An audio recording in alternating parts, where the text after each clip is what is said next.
Hello everyone, I hope you're all doing great today. I hope you enjoy this compilation. I was planning on doing a different video, but I have to go and see the eye specialist later today. I don't know what's wrong with my eye, but I just want to get it sorted. And I don't know why my body seems to just be rejecting me at the minute. I haven't been 100% right for over a month now, because 4 weeks ago I had a flu, but luckily it wasn't coronavirus.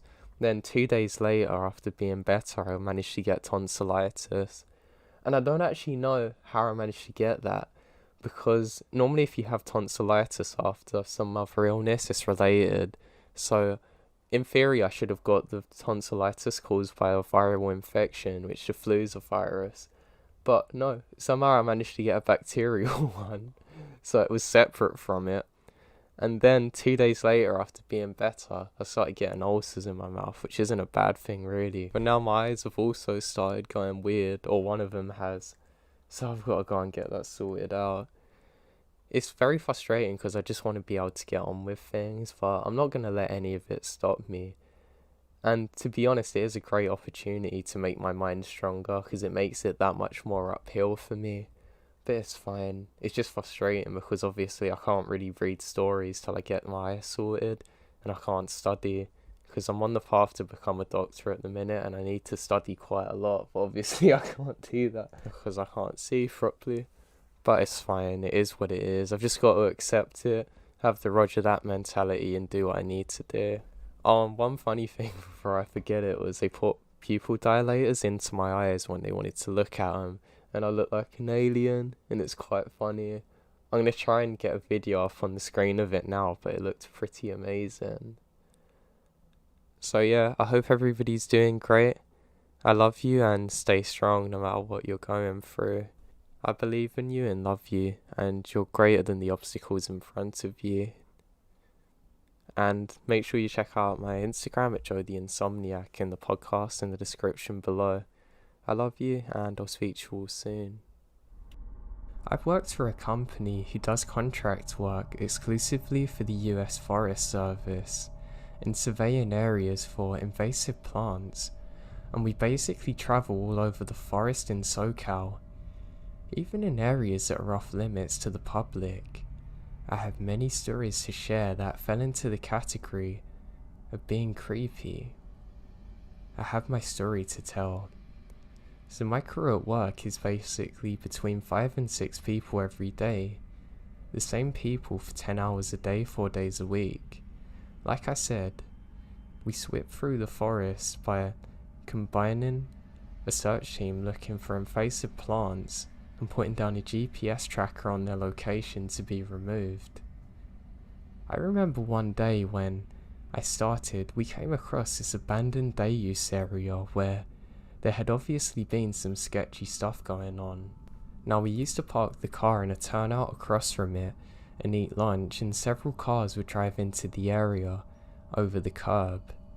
Because the main driveway was blocked with a big metal gate, people got out of their cars, some walking their dogs, some taking pictures, some for picnics, and some people just carried stuff and disappeared into the area. For a while, we had kind of skipped over the area because according to my boss, no invasive plants have ever been tracked in the day use area, so we didn't go there. Nevertheless, it was still sketchy as hell. We would constantly drive by it and see people dumping things.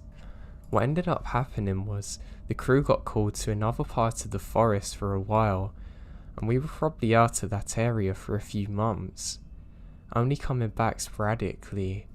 But we drove down that same road every day and still saw cars parked there and stuff being dumped. So one day, my boss tells me that we need to walk the almost 7-mile stretch of road that day. He asks for volunteers to cover the sides of the road, which cuts through a narrow canyon, only 500 feet wide. The day use area was on the right side of the road, so I volunteered to go right with my other 2 workers, with plans on checking the area out extensively. We took our tools with us, which consisted of hose, some folding saws, and Pulaskis, which are basically a two-headed axe with a pick on the end. Additionally, I was wearing my knife on my belt. So we started walking into the day use area, and I'm scanning for all signs of life. There's a bunch of abandoned stuff laying everywhere, like refrigerators, storage shelves, and broken glass everywhere. There's also several holes in the ground that were perfect squares, cut into the concrete, and they gone down pretty far. They weren't that big though, probably 4x4. So we kept walking back, and I see these rags scattered on the ground. Some have red stains on them. They're next to a big pile of dirt that's covered with stones and half a skateboard sticking out of the ground. There's a wooden cross nearby, and I'm thinking, is this some kind of grave? So I call the other guys over, and we read the writing on the skateboard, and it was a burial site for something that was once called a diamond. I couldn't make out the years on it, but the grave's big. One of my co-workers thought it was an animal grave. I chalk it up to being something that a dog owner's left there. We kept pushing through, and I'm seeing tons of invasive plants everywhere. I'm reading off the names to co-workers who's putting them into a GPS unit when we see a building tucked into the corner of the day use area. So we walk back there, and there's a tiny opening between the rocks, barely noticeable from the road, and it turns out to be a whole nother canyon branched off. We check the map and make sure there is a canyon near here where invasive plants could be coming from. The GPS shows nothing. We have to check it now. It's about the size of half a shipping container, clearly abandoned. The door is slightly opened. I reached out with the hoe and pried it open. It's pitch black. My co-worker takes out his phone, and there's some really weird stuff in there. There was tons of weird magazines on the floor, pillows and blankets, as well as children's clothing. I back up and start walking back to the main road. There's clothes everywhere belonging to adults. This is scaring the life out of me. I'm not about to go in there. When I get back in view of the road, there's a truck in the day use area that's not none of ours. I don't see anyone using the picnic areas, and the weird thing is, the truck had driven over the curb to bypass the gate, and was parked in a secluded area. It didn't look like anyone was in the truck or around it, and I stay in the clearing waiting for my co-workers. When we finally got to the spot, I point out the truck to them, and they said he's probably hanging out in the old bathroom building which is off to the side of the road. They wanted to go in and check it out. I sure as hell don't want to leave them and be alone, so I follow. The building was kind of V-shaped, with male and female bathrooms on the end and a storage in the middle. They go into the men's room, whose door had literally been kicked down by someone, and apparently there was tons of illegal magazines all over the floor, tons of weird pictures of things that I'm not even going to say, with pillows and blankets. There was a small hole that had been cut into the wall leading into the small storage room. It sounded like they were literally going to try and crawl into the room for the bathroom to check it out. At this point, I was standing outside the building on the other end of the door to the storage room, and I'm not kidding you, I hear the doorknob jiggle. At that moment, my co-workers came running out of the bathroom, and one of them grabs his knife and brings it up. He quickly grabs another tool and bashes the door handle and the area around the door to the storage room. 15 seconds later, we see a man sprint out of the bathroom, and run back further into the woods. Apparently, this is what happened. One of my co-workers stuck his head through the cut hole in the men's bathroom. It's pitch black. He uses his phone and sees there's a man there alone in the corner, boxes lined up with pillows and blankets on the floor. It startled him so much that he ran out too, as well as the other guy. We radioed up some of the hotshot firefighters who had a station nearby for support, and they sent a few guys and literally took a chainsaw to the door, set up a floodlight, and the room is filled with boxes and photos of really bad stuff. We told them where the man ran off to into the other building, so they went to check it out as well. Opened the door, floodlights on, and the creepiest thing out of the whole experience was that the building actually went back further into the dirt at the adjacent hills. The firefighters checked their photography maps, and sure enough, there was a bunker, and nobody went further into that place.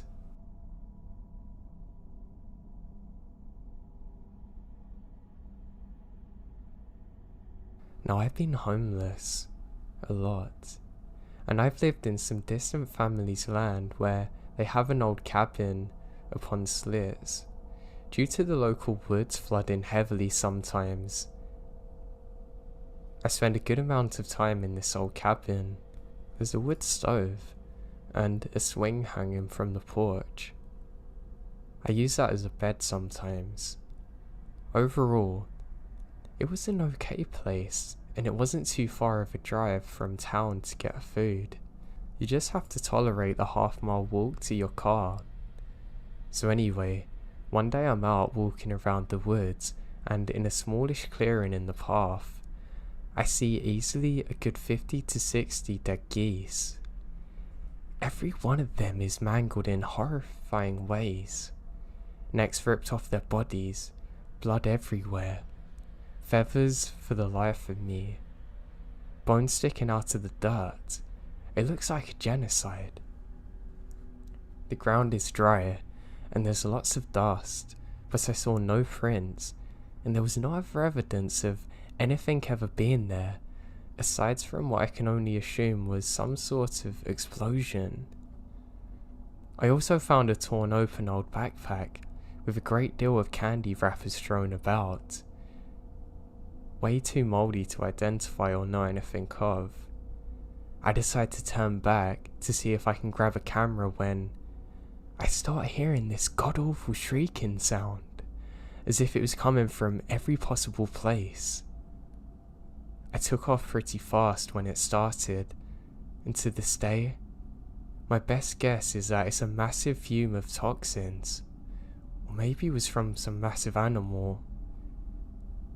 I really can't get a rational explanation here, and it really scares me.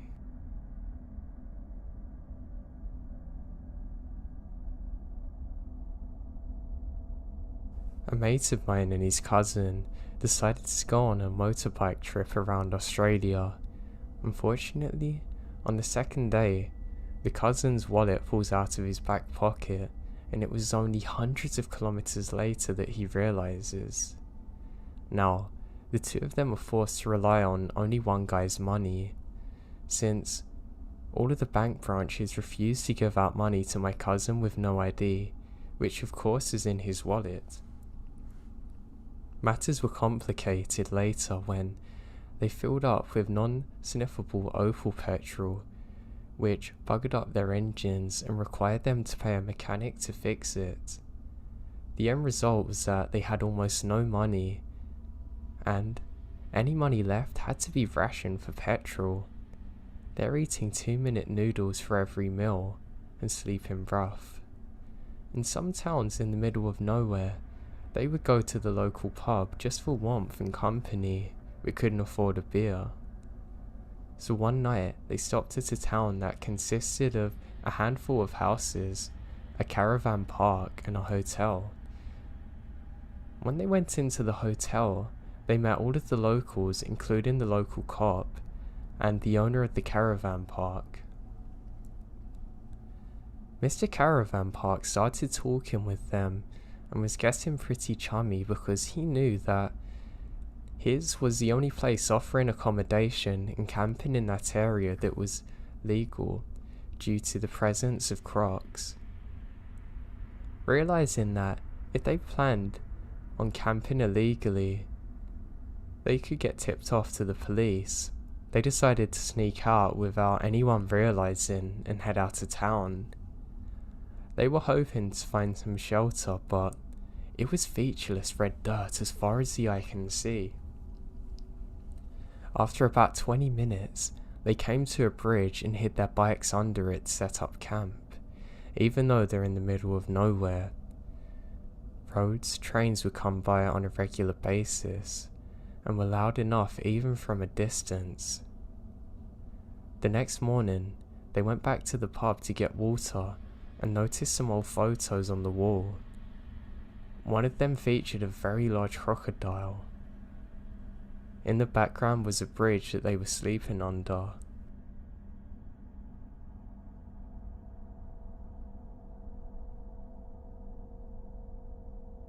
I was on summer break and went camping with my friend and his parents. We went to the lake during the day and did the s'mores thing at night. His parents shared a tent while my friend and I had our own. I can't remember where our campsite was, and I'm not really in contact with my friend anymore. But 15 years later, I'm assuming it wasn't the safest place to go camping. Here's why. I woke up sometime in the early morning at like 3 or 4 a.m. and immediately saw a man's face looking in through the tent that he had unzipped at the door, sticking his head through with this absolutely insane look on his eyes. With wild hair. I'm literally stiff with fear. I can't do anything but look at the man, who's very slowly moving his head from left to right, as if this isn't bad enough.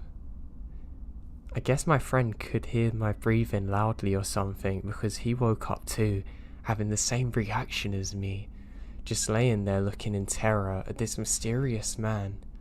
And I'm not certain for how long he was actually sitting there, but it felt like it was hours, moving his head back and forth. At some point, we heard a noise close by. Oh God, there's more, I think to myself, literally shaking. But apparently, it's not with the man. He quickly disappears a couple of minutes later. We got out of our tent and woke up his parents, but the guy was long gone. What's more crazy about this is the guy didn't even blink. He literally just shook his head from left to right, staring at us, shaking. I've never seen anything so terrifying in my life, and I really don't want to again.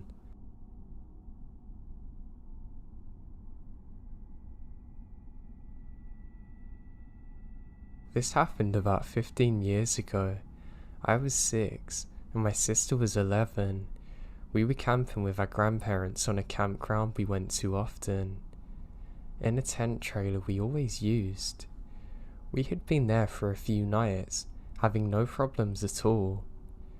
If you're not familiar with a tent trailer, the kind my family owns has 2 queen-size beds that fold outwards off the trailer, and we're somewhat suspended. We have a tarp over our head attached with hooks underneath to the base. Now in the middle of the night when we're all asleep, a man come into our campground and unhooked some of the tarp under my bed. He reaches his hand in and starts feeling around. I woke up to the feeling of someone touching my hair. Assuming it's my sister, I don't react for a few seconds. She suddenly jerks up, and we both realise there's a hand wrapped around her arm, and that a man's whispering, "Shh." Hysterically, we both start screaming for our lives. My sister and I start bending his fingers backwards, hoping to make him stop. My grandpa then wakes up for our screaming and figures out what's happening, and my grandfather furiously ran outside, but no one's there. The man's gone. Now thank God this was our last night there, and we were leaving in the morning. Needless to say, we would have left anyway. I'm just so glad that my granddad actually woke up and was able to help us. If it was just us there alone, I would have hated to think of what could have happened.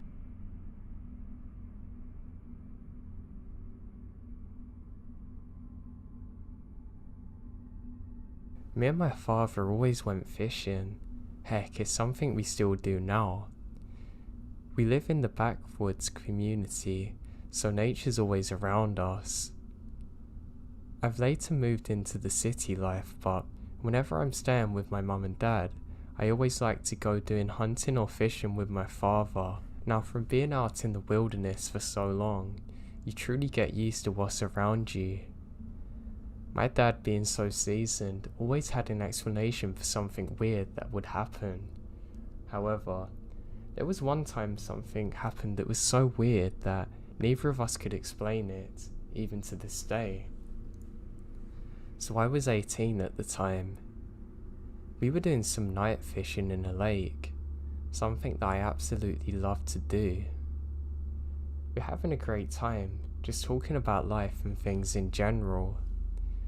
I was actually planning to move to the city around that time, so we spent a long time talking about that. And my dad was saying that maybe when I'm older I should come back to the forest and get back to nature, but he understood the opportunities that moving out into the city offered me, and I was really excited. Now, as we're saying this, the moon seems to be shining really bright. It was cloud covered at first, so we didn't really see it. As we're sitting there talking, something seems off. We both stop talking at the same time, and I see almost a blue glow on my dad's face. I reach down to see if I have a torch on, and then I notice it. All of the water around us has a very light blue ambient glow, and I'm not kidding you, the entire lake seemed to have this glow to it. Everything around us was silent. I look at my dad, and he's just as scared as I am. We don't say a word, and suddenly, we hear an explosion sound in the sky. I'm terrified. We both jump to the deck, and stay cowering for what feels like an eternity. It's probably only about 10 seconds though. We both slowly raise our heads, and the light's gone, and there's no clouds in the sky. We quickly pull the boat into the harbour and get going home as quick as we possibly can. And to this day, I have no idea what the hell happened. I don't believe in the supernatural or UFOs, but I really think this has to have been something from out of this world. The closest thing I can think is that something carrying some kind of voltage dropped from the sky into the water, explaining the explosion sound, but it doesn't add up. My dad thinks it might have been something extraterrestrial, but I don't know. All I know is that it scared the life out of me, and I've never seen anything like it.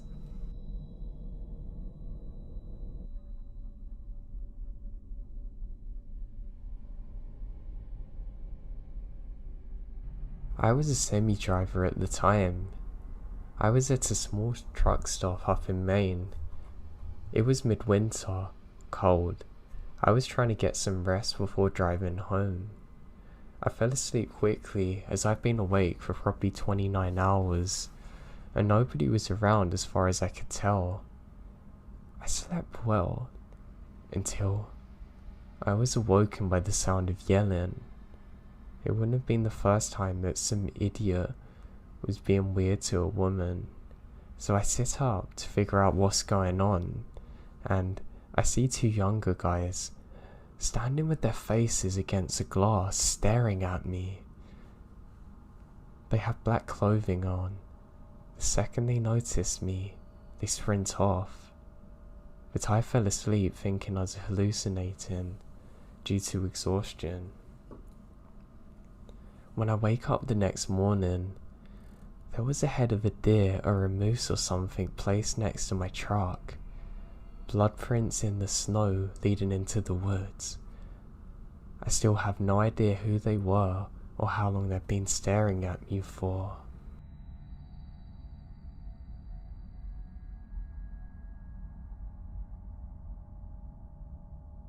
About 7 years ago, I worked at a southern-style restaurant. I'm originally from Alabama, but I live in the Midwest near Chicago. I was working one day, and a man, woman, and their daughter came in to eat. I waited on them, and they're really nice. They're probably older, probably in their 60s, while their daughter's probably 30-something. They noticed my accent and stated that they're from Alabama, as well as had moved near Chicago for work. Not knowing many people in the area, it's kind of nice to have a familiar accent as it makes me feel like I'm home. After I waited on them, they left a pretty decent sized tip, so it made it all the better when they come in. Over the next few months, they started coming in a lot, and I mean a lot, probably 3 or 4 times a week, and was specifically asked to be sat in my section. They tipped well, so I don't care.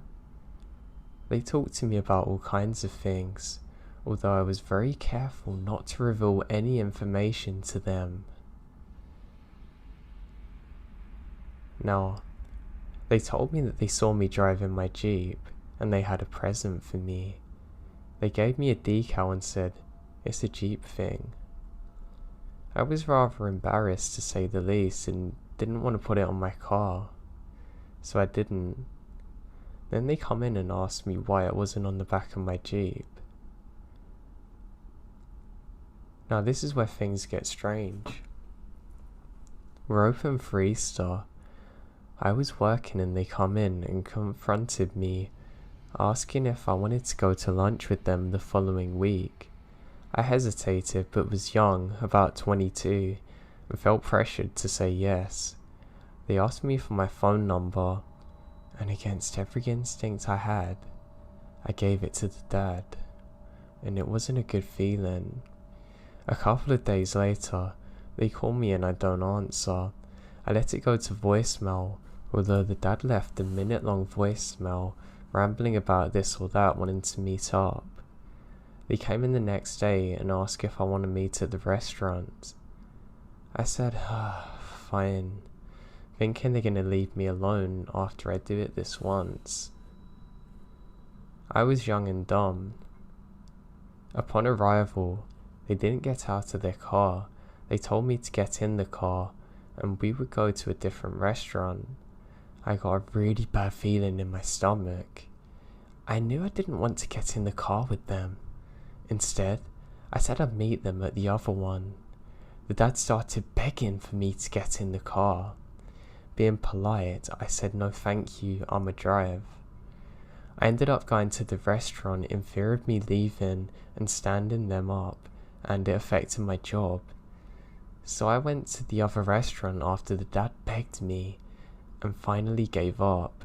When we got to the other restaurant, he was continually talking about how he wished I would have listened, and went with him and got in the car, and was incredibly fixated on this.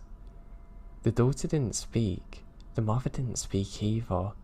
The whole experience was the dad telling me that he was upset I didn't get in the car with them and should have listened.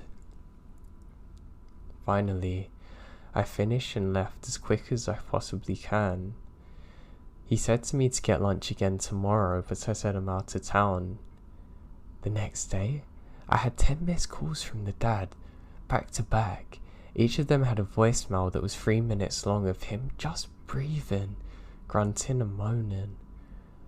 After I was terrified, I completely ignored them. Luckily they backed off and left me alone, but still come in to eat, although they didn't ask me anymore. I eventually stopped working there out of fear of seeing them again, because the other times I saw them I was too busy to actually speak to them. Sometimes I wonder what would have happened if I gotten into the car or if I kept on seeing them. They were not normal. and I can only assume their intentions were not good.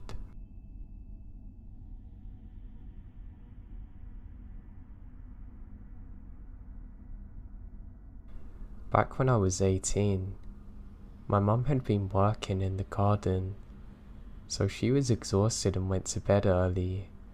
It was winter, so it got dark early. I knew I'd be the only one awake for the next few hours until her partner got in from working at 4 AM. I went about my usual nightly routine and get ready for bed.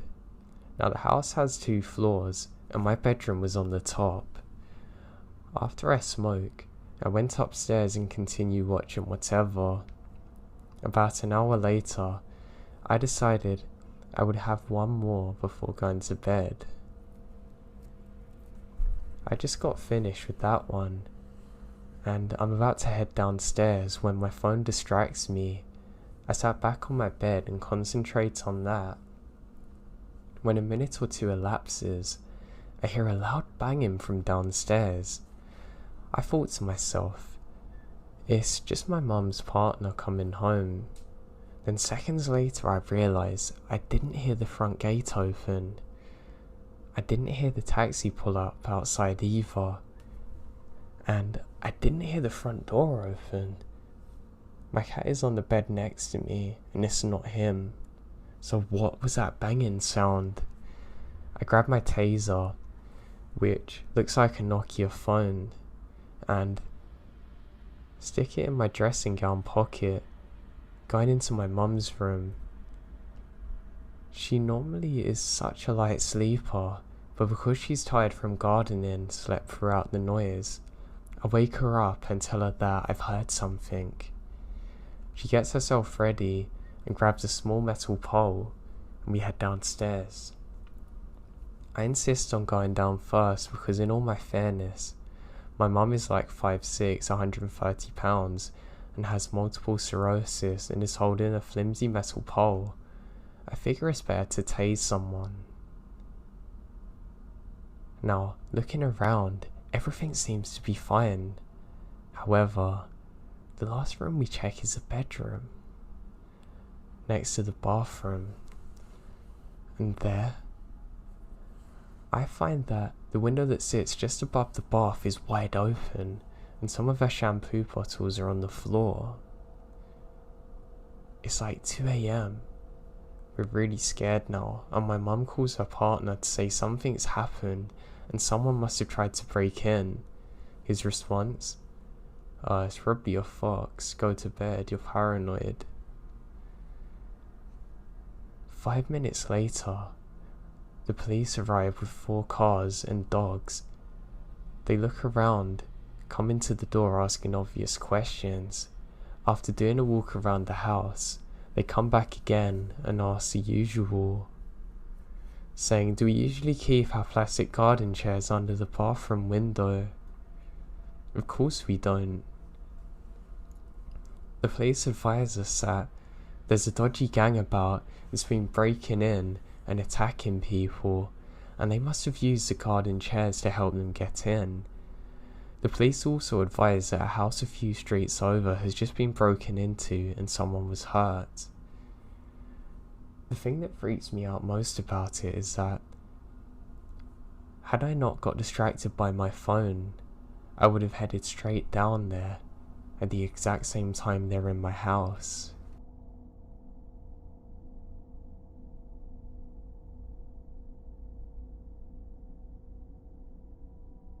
A few years back, I was driving to a party with some friends from my house by myself. They lived about 30 minutes away, and it was around 10:30 and pitch black. So I'm driving down the road, and I see a man on the side of the road with a small white sack. Down the road, there's a white car with the door open.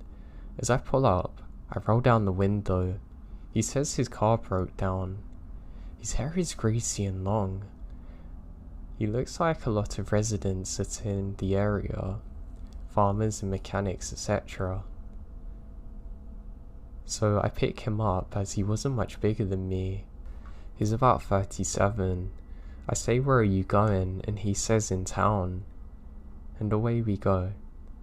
I start talking and he's a bit weird, so eventually I stop bothering to make conversation. Every so often, he shifts position and there's a clatter from the back.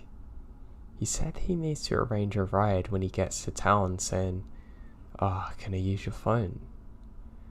I give it to him, reluctantly because it's a brand new iPhone, and he calls up someone and starts saying he has some GPS for sale. His bag shifts, and I see there's radios in the bag. The broke down looking car he said he owned was a car he'd just stolen the radio from, and he's trying to sell them while we're in my car on the phone. I say, hey dude, when you're finished with your call, I need my phone back. Cool as a cucumber. I want to make him think I'm really stupid, and I'll take him wherever. So we get to about 10 minutes from where I'm going, and I know I have to get rid of him. So I'm like, hey, brother, I need to make a call really quickly so I can get in my friend's building. He reluctantly hands the phone back to me, and I make a fake call quickly and chuck it in the door pocket where he can't get it. So I ask him again since we're in town, and he says, whatever, you're gonna drop me off here then. I scan him quickly to see if he has a knife, so I slow down and stop when I'm satisfied he doesn't have one, and say, here you go dude, up the corner. He's like, nah man, we're gonna keep going. I finally lose a call and scream at him to get out now. He then reaches for something in his pocket, but I manage to push him out. I squall my tires and pull out of there and immediately call the police. A couple of days later, I see a piece in the paper saying they caught him and he's wanted for murder.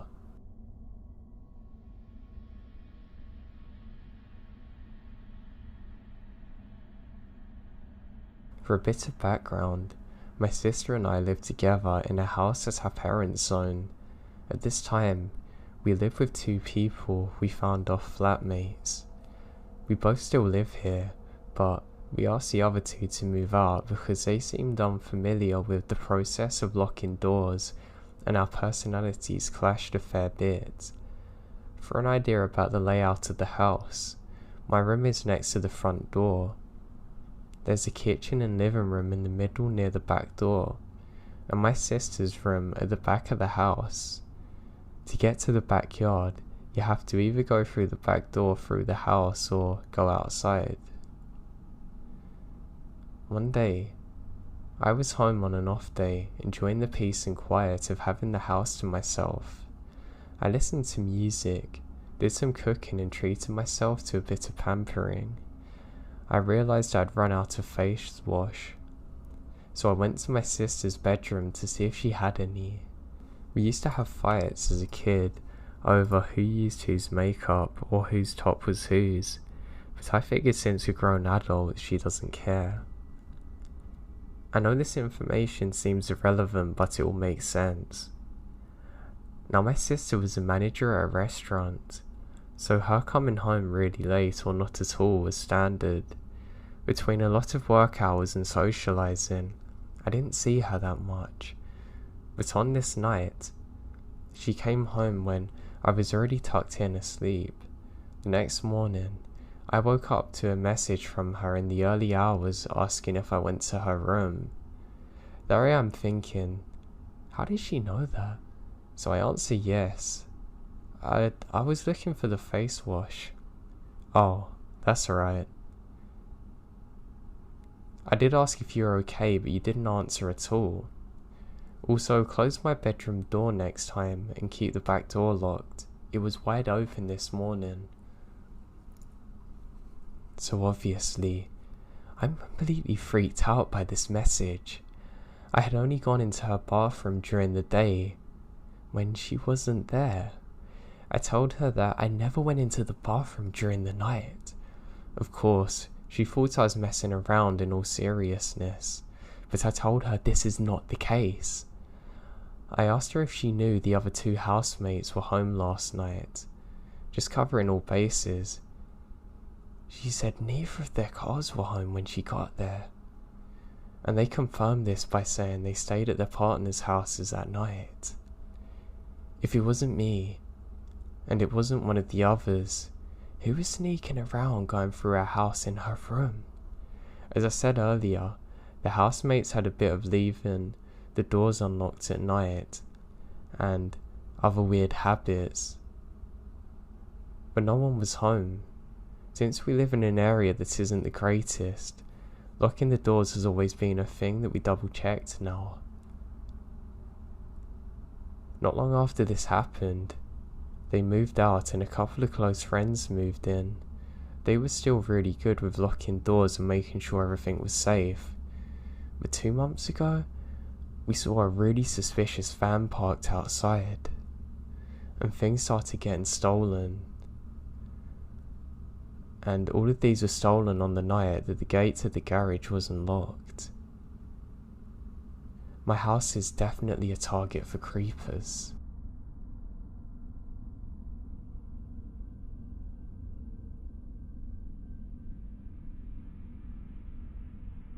I distant hike when I can. Sometimes this means getting up early, staying out late, to get as many miles in as I can.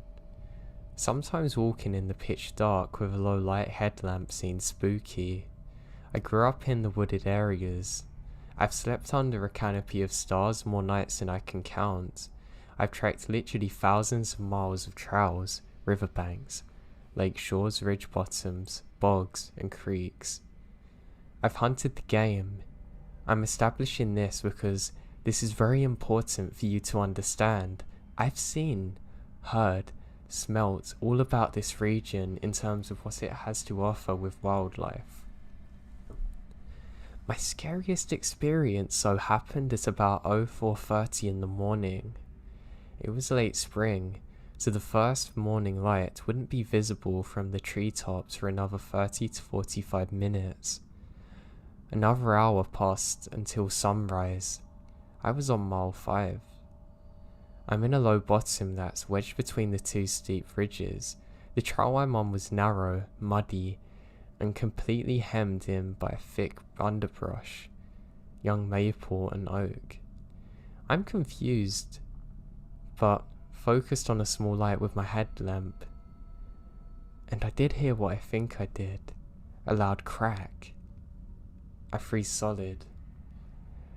This is a part I'm having trouble describing. 04:30 in spring times means I am the only thing making noise.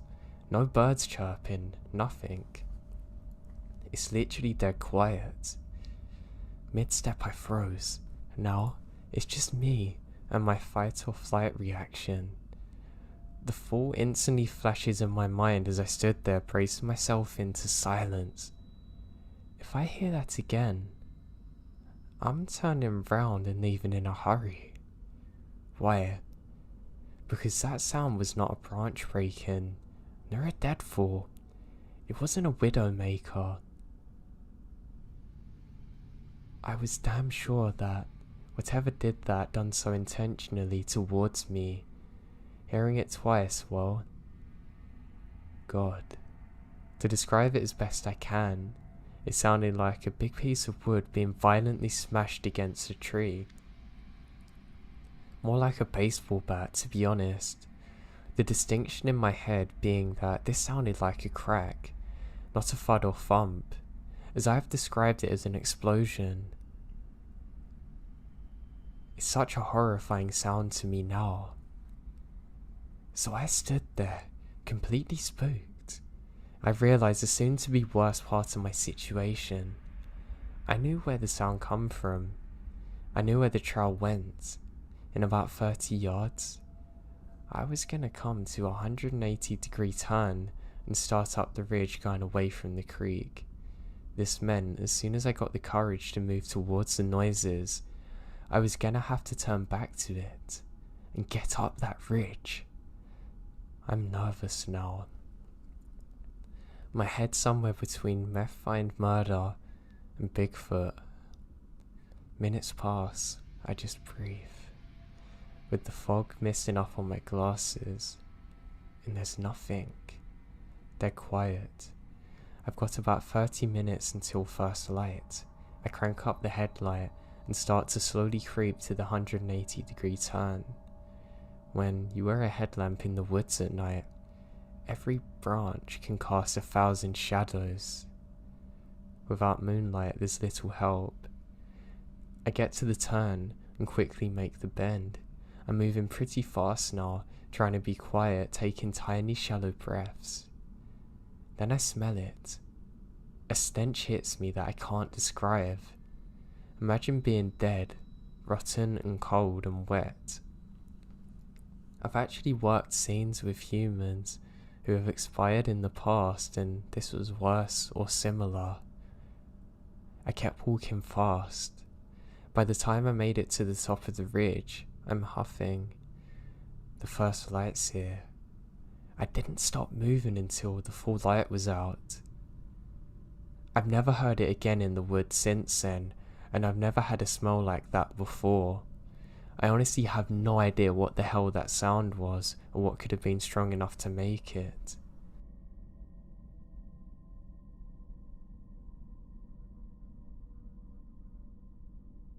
A few years ago, when I was 17, I just graduated from high school and got my first job at a Christian camp near Yosemite in California over the summer. Mainly the people I worked with were great and really sweet Christian college kids, the good kinds. There was one guy though, I would say he's Carl. I didn't frankly like him. He was tall, handsome, charming, had golden curly brown hair and a smile that could stop your heart.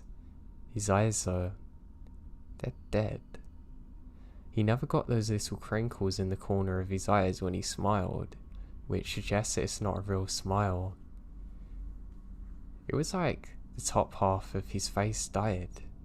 There were things I did not like about Carl off the bat. His eyes for one, the dead of his smile. He never asked for anything. He tried to twist your arm.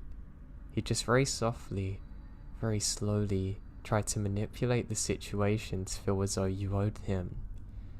Each time, it felt like a part of my brain shut down, like a slamming door, almost like I'm powerless to say no. I get along with most of the little cliques of the camp. No one really dislikes each other.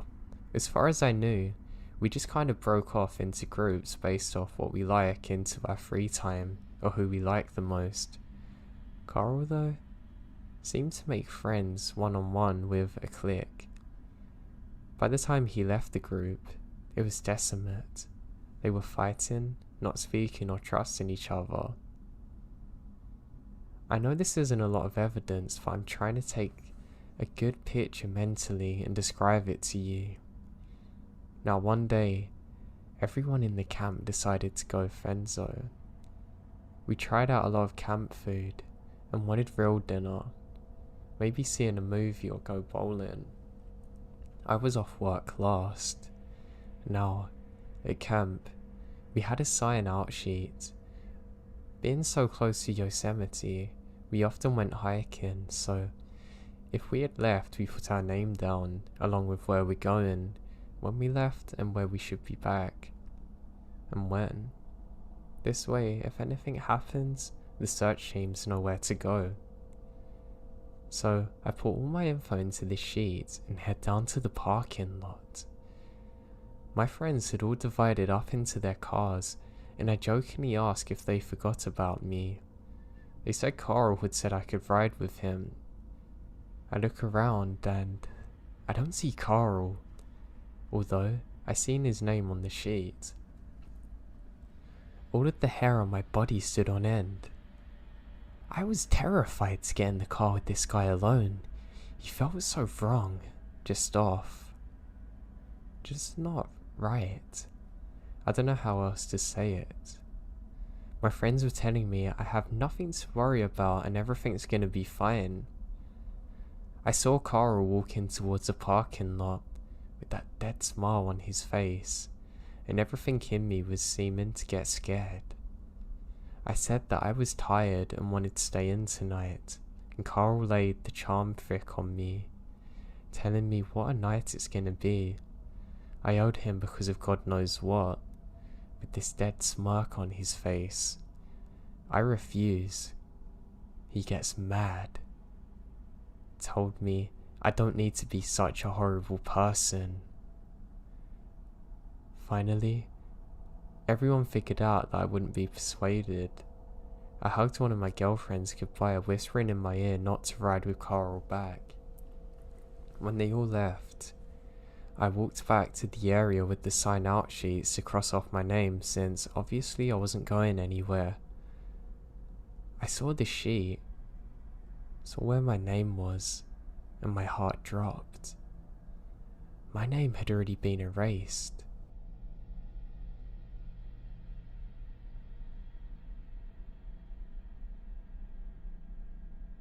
Where I live in college, I have to come back a long way to get to home. It's literally states away, so I'm used to driving for hours on my own. This is often through heavily forested roads, with little to no other cars on the journey. Now I don't mind, I just play some podcasts and really enjoy my time normally. However, one night would change that forever for me. So it was the end of semester, and I was ready to set off like normal, and I check my phone and I have a text off my mum. It says, "Be careful." I don't know why I have a really weird feeling about tonight. I laugh about it and think, yeah, she's always paranoid like that, and set off at around 10 at night. I should be home by about 5 in the morning, that means, so I can get in, sleep, and enjoy the day with my family. So I set off and all feels normal. I've got my music playing and I'm having a good time. Now I don't know why, I suddenly have this weird feeling come across me. I notice that my radio starts to act up too. Not like normal interference though that I've ever heard before. This is almost like it's being jammed. I just laugh and quickly switch my phone to podcast mode. Aliens are not going to stop me today, I laugh to myself, and I continue onwards. Now as I'm driving, I haven't seen one other car yet, but lo and behold, there's some kind of light as I'm approaching a bend. I slow down thinking it's another car, making sure I don't have an accident. But it doesn't seem to move. I think this is odd. As I get closer, I realise that it's just a torch that's been placed on the side of the road. It's as though a person's just put it there to look like a car's headlights. I think that's really odd, but decide to keep going, thinking maybe a road worker left it there by accident. I don't know, it could happen. Now as I'm driving, I switch the radio again to get a weather update, and I realise that the same jamming type thing is in place. I really don't want to worry myself and think I'm just being paranoid, so I press on. Now that's when I see the same thing up ahead again, except there's two. What giving it away is that one was dimmer than the other, but it was the same orange type of glow that the torch had from before. I'm certain that it's just going to be some road workers doing something, so I decide to slow down and roll my window down to let them know that they've left a torch on up the road and it might be dangerous to other drivers. As I do so, I see some people in high-vis jackets. When I'm slowing down though, I have a horrible feeling that something isn't right. My car slowly comes to a stop, and I decide to put my full beams on. I know some of you are gonna moan at me for this, but I didn't care about temporarily blinding someone to see what was going on. That's when I see it. There's 5 people wearing high-vis jackets, but something looks off about this. I can see that the people in the background are wearing all black and a high-vis jacket. That just isn't right. I'm confused as to what's going on. Why on earth would they wear all black and a high-vis jacket? It's almost like they're not actual road workers, but the two at the front are. I call out and say, "Hello? Are you guys from the government?" And there's no reply. As I'm waiting there, a horrifying grin comes across one of the workers' faces. As my eyes have adjusted to the darkness, I can see that there's more lights in the background. And I can see that the torches have been placed there just the same as before. Then suddenly, I can hear the sound of rustling around me. To my left, I can see that there's a group of people coming from the tree line. And, almost on cue, my headlights go back to normal mode automatically and I can't see the guys in front of me. Just as it goes off though, it gives one flash of light and I can see that the people in the trees are carrying a lead pipe and other objects. This is the most scared that I've ever been in my life, and my fight or flight kicks in. I desperately jam my car into reverse and floor it, panicking not knowing what to do. As I do so, it illuminates the silhouettes of at least 8 other people on the left side of me, waiting, coming to the tree line. As I'm reversing out of there, to my horror, they all come into the road and just stop, staring at me, all dressed in black.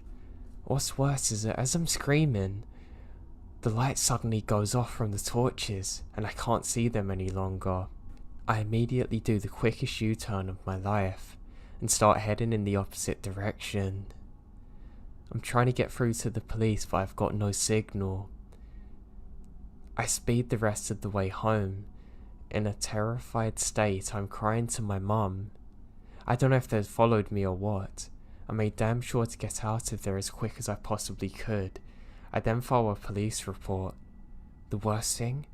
My mum doesn't believe me about any of this. She thinks it was just sleep-induced hallucinations, and that I was so tired I imagined all of it.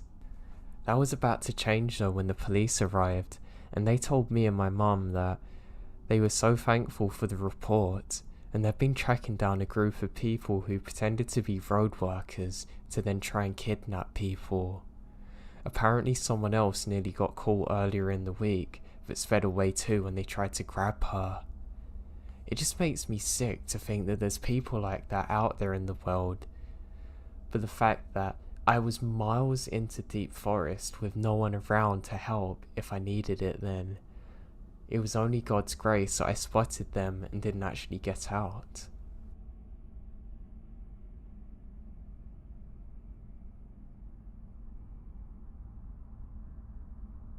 About a month ago, I moved into a house near the Blue Ridge Mountains of Virginia.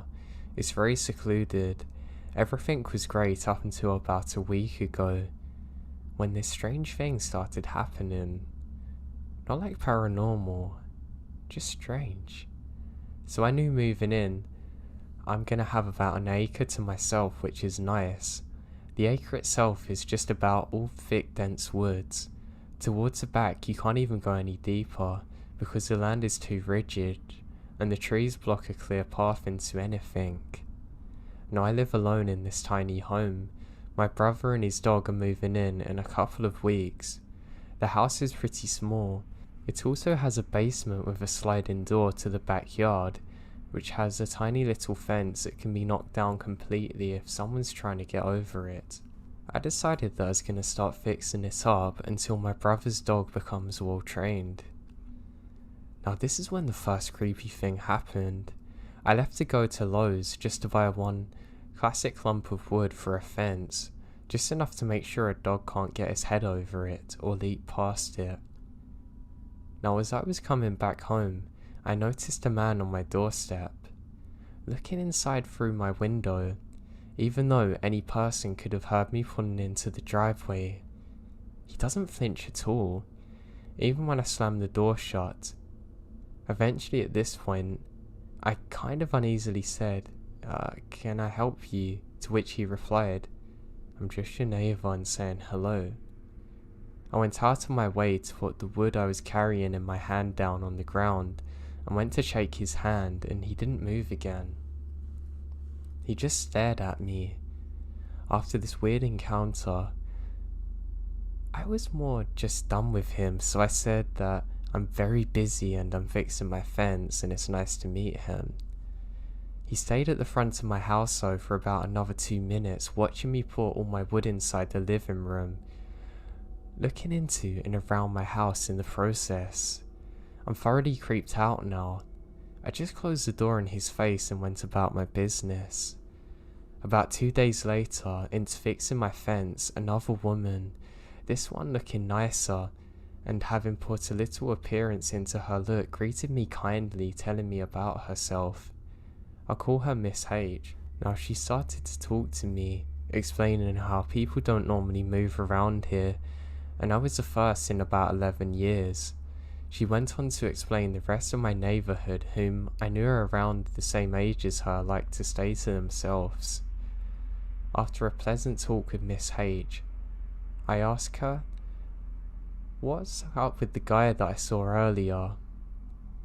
She said that, well, he's about 6 foot, which you probably know, old but not too old, probably mid-50s and brown eyes, decent shave and grey hair.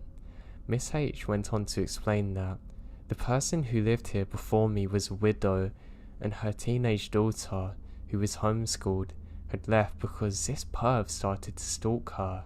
She got on to say other things about this weird man, and eventually left it at that. Now last night, I thought I heard a tapping on my window at exactly 2:37 AM. I knew this because I looked at my clock. Now my window is a good 4 feet above the actual ground, and below it, I think it's just a figure of a bird or something, and maybe it's casted its shadow trying to get in. But no less than 2 minutes after silence, the tapping become 3 loud bangs.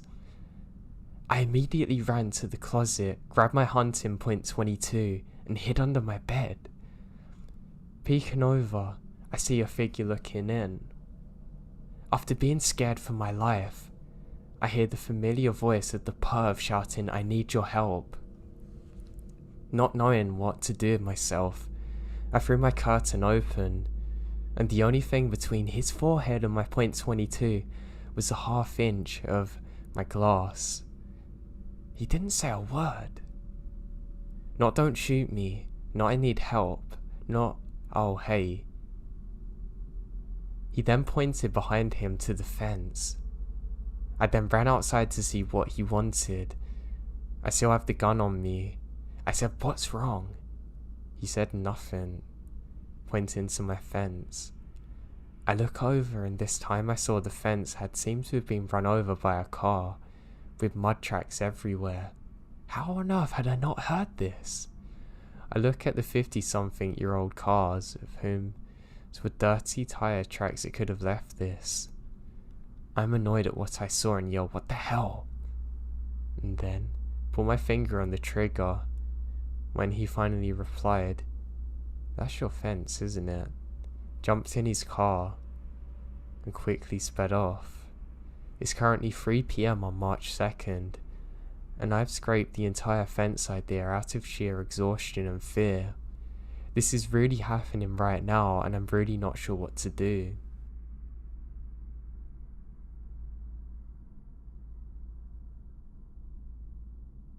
What I'm about to tell you happened 2 days ago in southwest Sweden.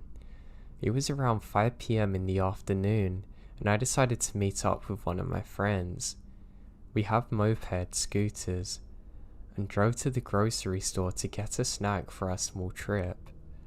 After that, we head towards a beautiful sheep pasture that I had been to once and wanted to go to again. It's located maybe 15 minutes away from the center of town. After a while, we come to a narrow road surrounded by a forest, since it rarely drives any kind of vehicles out there.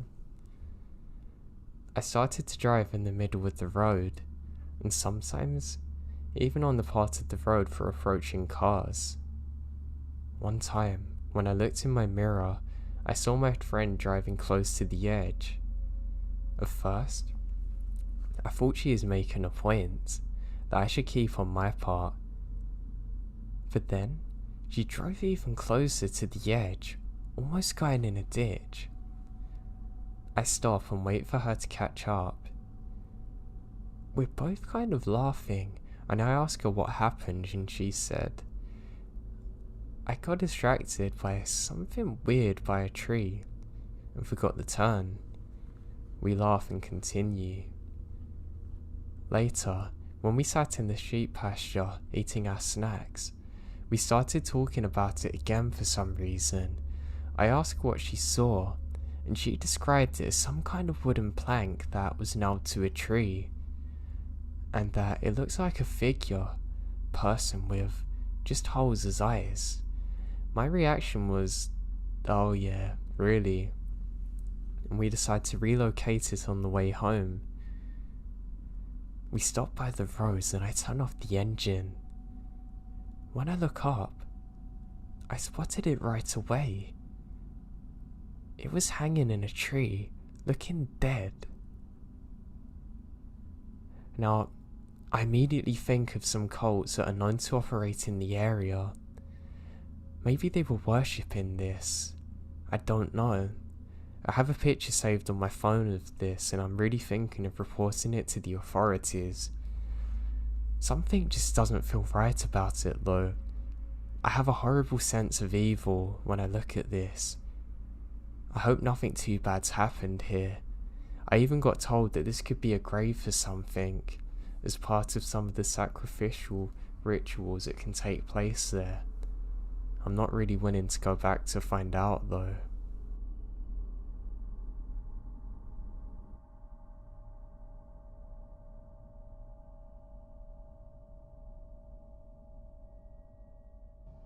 This happened when I was probably 7 or 8. When I was a kid, I lived in a pretty sketchy neighborhood. We lived in those long apartments. Ones are attached to the sides rather than stacked on top of each other.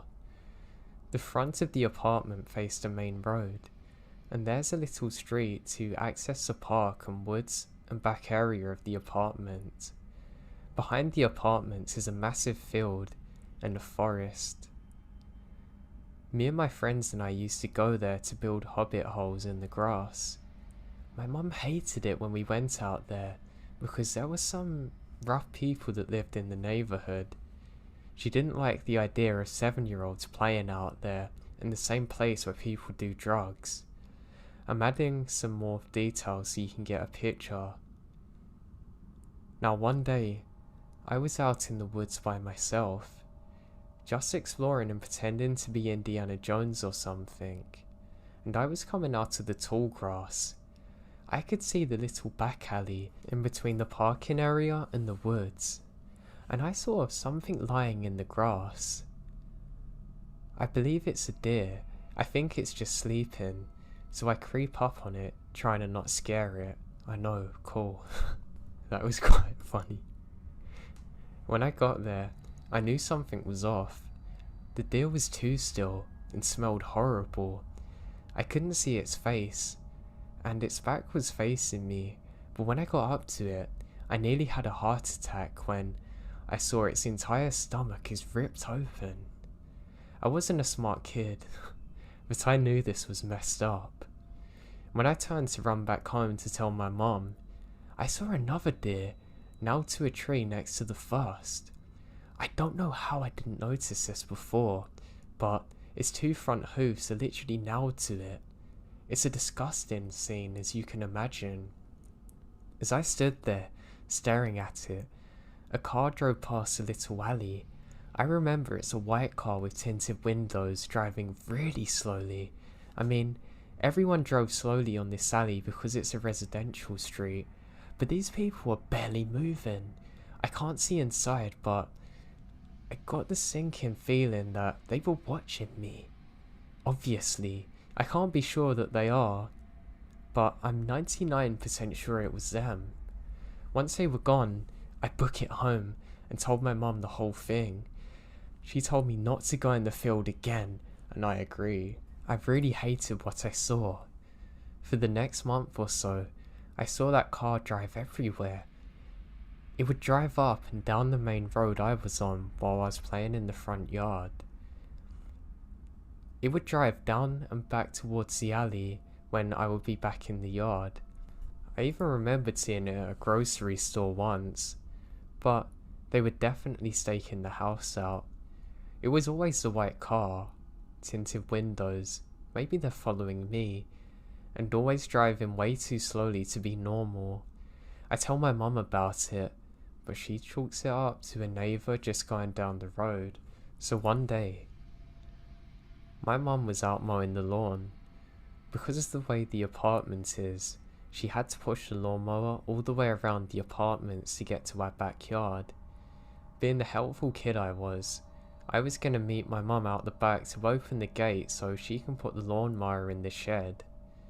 As I'm walking out the gate, I see the car come along the back alley. Normally, the car goes slow.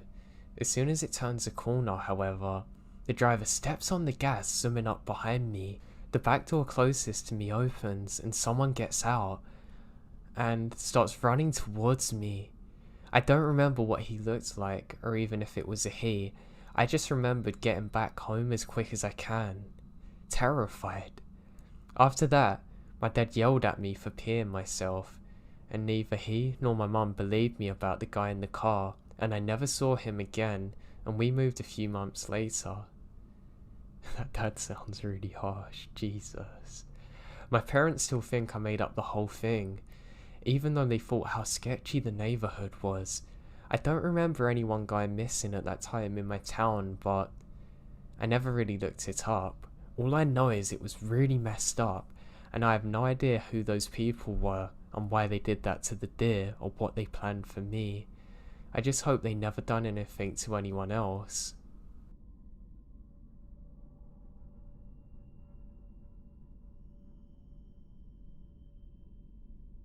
This happened a few years ago, and we didn't know exactly who this man was, but it still scared me senselessly. When I was about 13, I used to have my bed right under my bedroom window. It was also around the time my dog was brought inside because she got too old to stay out. At the time, we didn't have screens covering the doors like we do now, or the windows, so the windows could easily be opened and there's no barrier. I always left my window open during the day to let in fresh air, then close and lock it when it starts getting dark.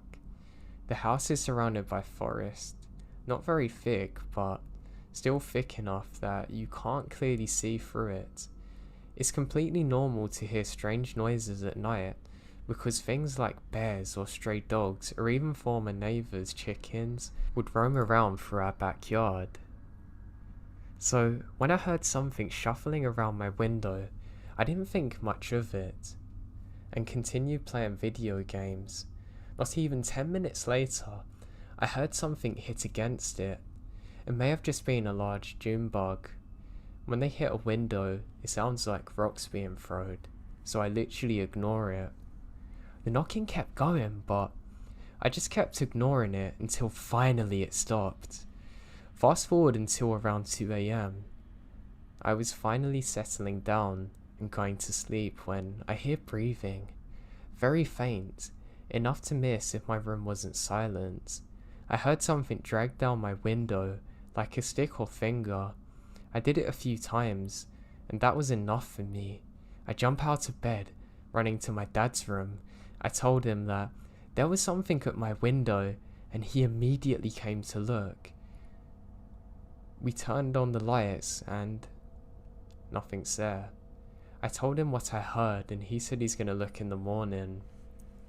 We did just that, and my stomach churned. Under my window, there were two completely different foot tracks, one back and forth besides the generator, looking directly under my window. There's even cigarette butts laying on the floor, and ashes. Like they've been there for a while.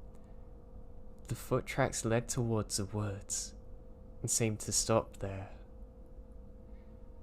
We have no idea who this was, and to this day even thinking of this terrifies me. Afterward we put locks on the windows and screens up, but I'll never forget that day.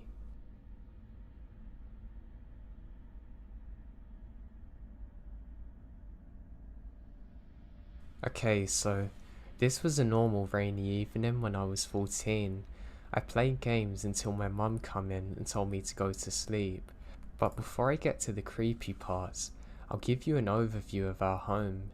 Our house is located on a hill. The closest neighbours are literally 100 meters further at the road. This road leads to nowhere, so there are rarely people going past our home. Behind the house is a little forest area that I used to play in as a child. And also, the house has 2 floors. My room is at the second upper floor. Yeah, I gotta admit it's a lonely house, with rain, darkness, and a forest that could keep me a little bit worried if I didn't know what was in there. So I went to sleep as usual at 11 PM. I fell asleep very quickly. However, at 3 AM I woke up, and I didn't do that so often. I think I had to go to the bathroom or something, so I went to pee and look through the window and do my thing. But it wasn't that relaxing nightly forest that I saw. My eyes glued on a specific character in the darkness. A man wearing dark clothes was just standing at the path of the forest. I don't know what he was doing. I started to panic, of course, and switched off the bathroom lights really quick. I sneak up to my parents downstairs, and I've never felt so afraid moving in my home in my life. We had alarms on, but it didn't calm me. I took a look at my parents. They're asleep. My sister's not up either. I went to the kitchen and peeked through the window. There he was, still standing at the pathway, closer now. And now I can see his body. I can't figure out his face. He looks huge. I just sat at the window, scared and almost falling to tears. Little rain poured to the ceiling and made naturally chill sounds. That didn't help. I peeked through the window again, and I almost jumped out of my skin when he's standing in the yard now. I can see his face. He looks terrifying. I now ran to my parents to wake them up. My father ran out the back door, but my mum said that he could be dangerous and might be armed. She calls the police. Movement inside the house made the guy move, and he runs towards the road and the forest. My father swore that he couldn't go after him, but was mad that he couldn't. Now we wait for the cops to show up. Eventually they show up and ask questions and check out the forest with my dad. At this point, I went to sleep again with my mum, terrified but managed to sleep. I still have nightmares about this today.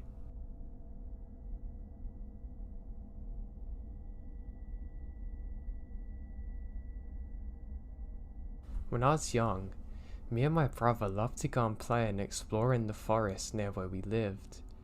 We had a group of neighbourhood friends that we'd also do this with, and to be honest, those were some of my best memories. However, this would all change one day, and everything seems like normal. We set off on a normal summer's evening, and we decide we're going to play hide and seek. Now to get to where we play, we have to walk through a bit of a swampland. I say swamp, it's not really a swamp, but it feels very similar to one. So we're walking through this, stumbling around, and finally make it to the giant tree. This is the exact tree that marks the spot where we play. So, I have to look for people unfortunately, but it's my turn, so that's fine. I hide behind this tree and start counting. I finally get to 1 and say I'm ready for you lot. And I burst out laughing when I see one of my stupid friends has literally climbed on top of the tree, hit directly above me, got caught instantly, then starts panicking that he can't get down. I help him down and I say, "You search the left side, I'm gonna go a bit deeper and find these." He says fine, To be honest, more than anything, I can't wait to tell the others how stupid he was. As I'm walking, I see something up ahead. It's a dark figure. I laugh and start sprinting up there. I stumble on the way and hurt my knee though, so I was quite annoyed about this. But by the time I get there, the figure's moved. Now I'm looking around and something feels very odd. It feels like I'm being watched, but not like in hide and seek. This is almost like a much darker, ominous presence is there. I've literally never had a feeling like it since then. So I look around when I see part of a hand. Well, it's not a hand, it's a stick that looks like a hand, but I can make out what it is in the shadows. As I get closer, I see it's holding something. I think that's really odd. I get a bit closer and realise that it's a skeleton hand. One that looks slightly degraded, like it's been there for some time. Halloween's around the corner, so I'm sure it's a Halloween prop. I hold up the piece of paper and look inside. It says run. It's not in any of my friend's handwriting. And then, to my horror, I see a shadow appear behind me. I glance back for a second, and there's two giants of men standing there in full camo gear, with smirks on their faces. I drop the paper and let out this blood-curdling scream, and I begin to sprint my way back. I end up going all the way to the tree, and to my horror, I'm met by all of my friends there, who can see how scared I am, and we all sprint all the way back home. When I get there, I explain what's happened, and my brother's so scared he starts crying, where he's younger than me. We're more scared of getting in trouble with our parents, don't even bother telling them. But looking back on it now, I really wish I'd done something more at the time, like told the authorities or something. I hate the thought that there's some twisted, mental people out there that would do something like this. God knows what their intentions were, but I can guarantee you that they weren't good.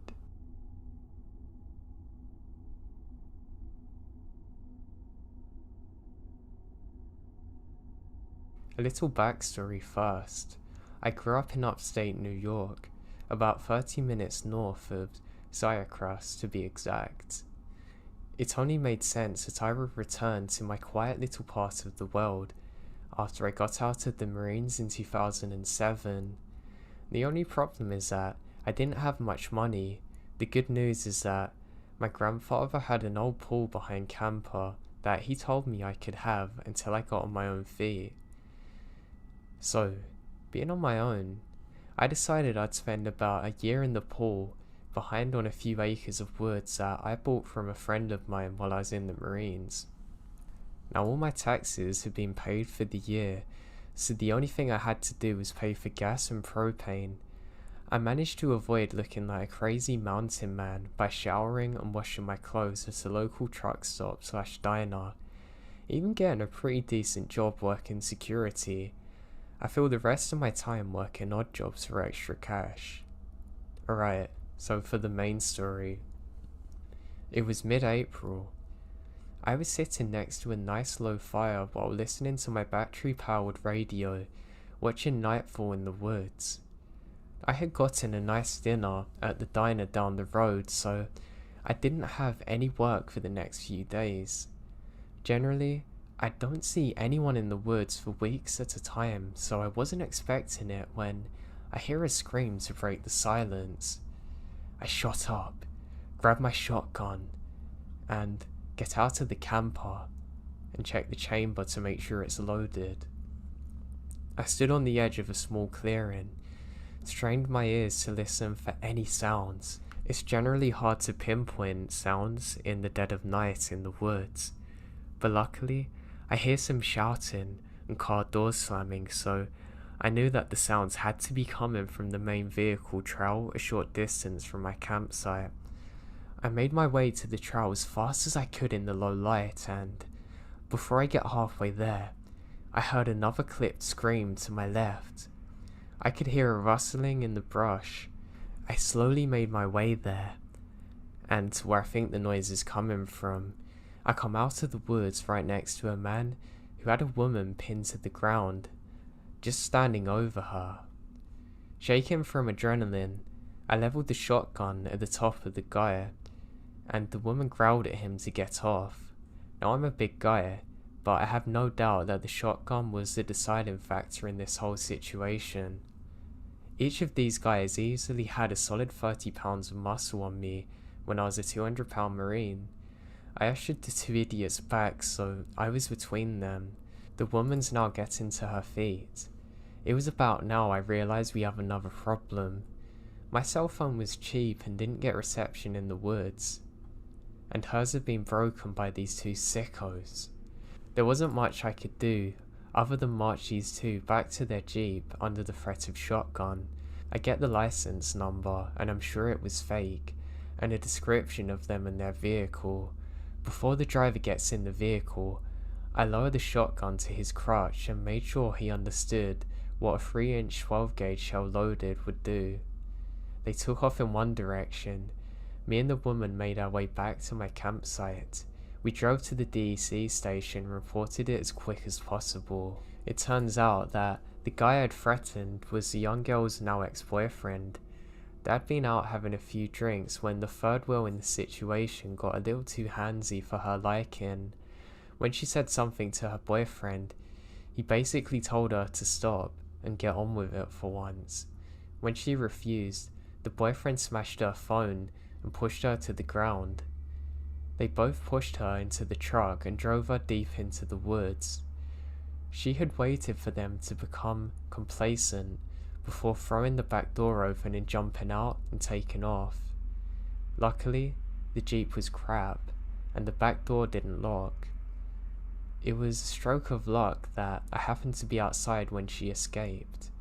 Fast forward 7 months, and that woman I helped is now my wife, and we moved into our first house using the money I saved up living in the woods. We've been married for 8 years now, and I have 2 kids, a 6-year-old boy and a 4-year-old girl. I still go out to camp every year to hunt and haven't seen the Jeep or the guys again. We heard through the grapevine that they had been arrested and actually got jail time. I'm assuming they moved to a different area because I never saw them again.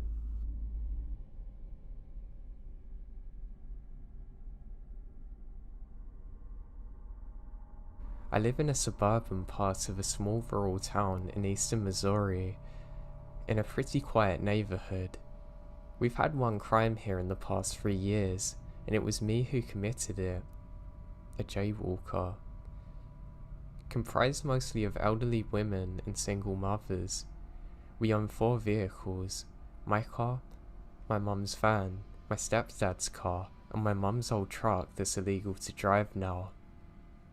So I was home alone about a week after my graduation while my stepdad's at work.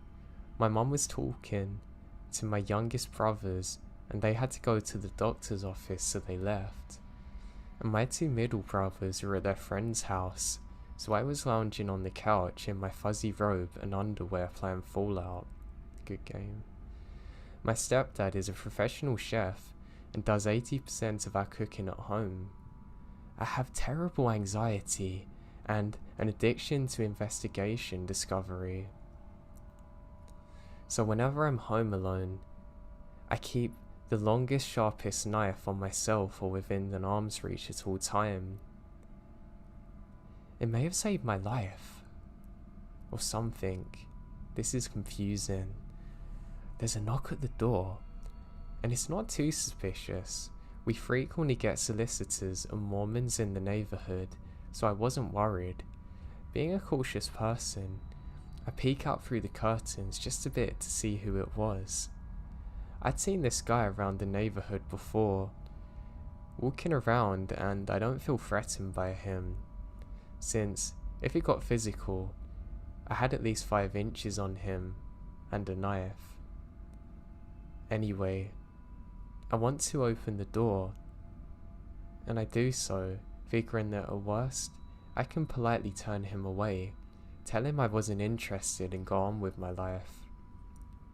At best, well, not gonna lie, he's cute in a generic way. So, I open the door, resting my hand on the back of the couch, where I've hidden the knife under a blanket, just in case.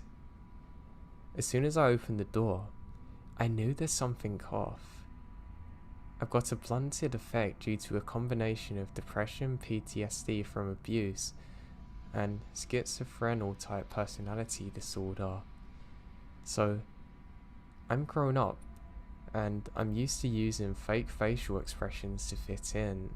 I thought maybe he had similar problems because his face was not normal. He had a big friendly smile, right below a pair of absolutely dead eyes. "Hey beautiful, day out. Mind if I come in for a moment?" he said awkwardly. I kinda smile awkwardly and say, no, my mum don't like having strangers in. "Oh," his smile gets bigger. "What are you doing?" At this point, I'm starting to feel nervous. I shrug.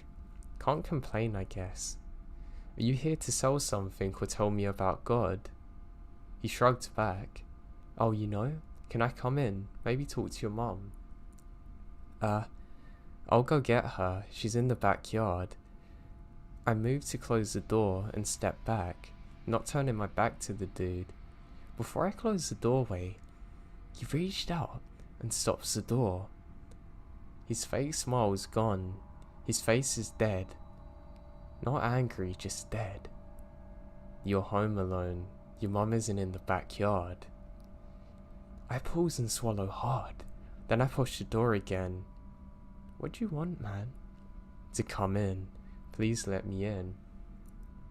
I reach over, quickly sliding the knife from under my blanket and pointing it at him, saying, "I'm not gonna let you in. Leave." He looks down at the knife, back up at me, blinks rapidly, then asphyxiated the smile to his face again, saying, "Oh, no problem. Goodbye." I watched him turn around and walk back down the street until he turned the corner. Then I locked and deadbolted every door and window in the house, got the dog out of my mum's bedroom, and resumed my gaming. I ended up calling my aunt's boyfriend, the only cop I trust, let him know what happened, stayed on the phone with him until my mum got home from the doctors. She called around town, found a couple of other people who'd seen him walking and driving around, but none of them knew who he was. So we were on high alert for about a week. It's been over a month now, and nobody in town's seen him.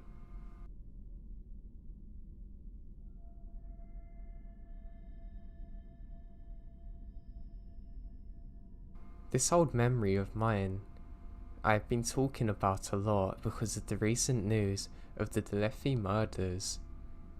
As the man I'm talking about looks similar to the first sketch, but this is 20 years ago and the sketch is now irrelevant. But anyway, when I was 12, I lived in Flagstaff, Arizona. If you're not familiar with this part of Arizona, it's not what you think of when you think of Arizona. It's a pondosaur, a pine forest with mountains, and it snows in the winter. Anyway, across the street from my home was an entrance to some woods with paths. As my parents worked, and I was the first one home after school, it was my responsibility to walk the dog. Usually, I would take him just inside the woods entrance so I wouldn't have to pick up his crap from under the rocks that would usually be in sight. Now, usually, I was too afraid to go into the actual woods, even with my dog, because he was stronger than me and didn't listen to me well when we were outside. The other reason I didn't like it is the wolves, packs of wild dogs, sometimes cattle, seriously, and of course, anything lurking. But this day, I felt adventurous, I guess, and took him over there. We went pretty deep that day, and I didn't see another soul because it's about 3 PM and the people are at work. None of the neighborhood kids really hang out there either. Now my dog was excited by anything that moved and always wanted to greet another person, cat or dog. But this day, on the way back, I remembered him being steadfast, still pulling, walking me along on the way back home, ignoring squirrels and trees blowing in the wind. Then, out of nowhere, a man appeared on the trail in front of me. Now when I say out of nowhere, that's exactly what I mean. The woods are not dense, and usually you can see people from a mile away, as long as they don't surprise you. The man was dressed head to toe in brown and tan colours and gave a weak "hey" and doesn't make eye contact. The way he dressed stuck out to me, as everything but the treetops was brown, as there's actually a drought going on at the time. Even the picture I linked is more greener than it was then. As he passed me, I took a few more steps and turned around because he made uneasy and steady pace behind me, but he was gone. I could see probably 50 feet of the trail behind me. There's no reason I shouldn't be able to see him still. My kid brain starts going, maybe it's a ghost. No, he must be hiding. There's no way I wouldn't be able to see him immediately after passing each other. Maybe he was hiding in front of me, before he came out of nowhere. Maybe that's why he's got all brown on, trying to blend in. The dog didn't want to greet him anyway. It didn't make sense. It didn't take long for my dog and I to take off running all the way home. Thank God I had my goofy dog on me, because he was pretty aloft, but also protective. For all I know, maybe the disappearing woodsman watched me take my dog out every day, saw me wander in that day. I know I let my dog crap in the yard a few weeks afterwards. The reason it was so weird is that he was pretty much in perfect camouflage, and he had no dog on him or reason to be out there. I'm not sure exactly who it was. It definitely wasn't a hunter either, because hunting's illegal, and that's what creeps me out. Why on earth would anyone be in camouflage in the woods where hunting's illegal?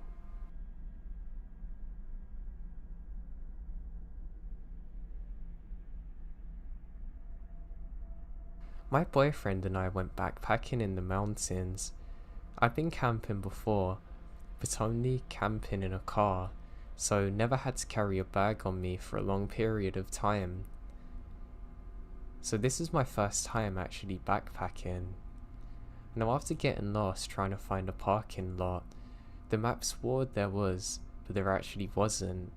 We drove around the mountains, finally finding a parking lot we could stay at. We'd planned to walk down the mountain, camp, then walk back up the following day.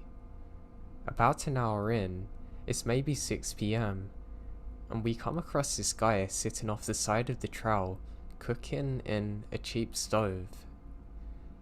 He said to us if we know why we're there and where we're at, and saying can we point him in the direction of a certain place on the mountain. He says he's parked there.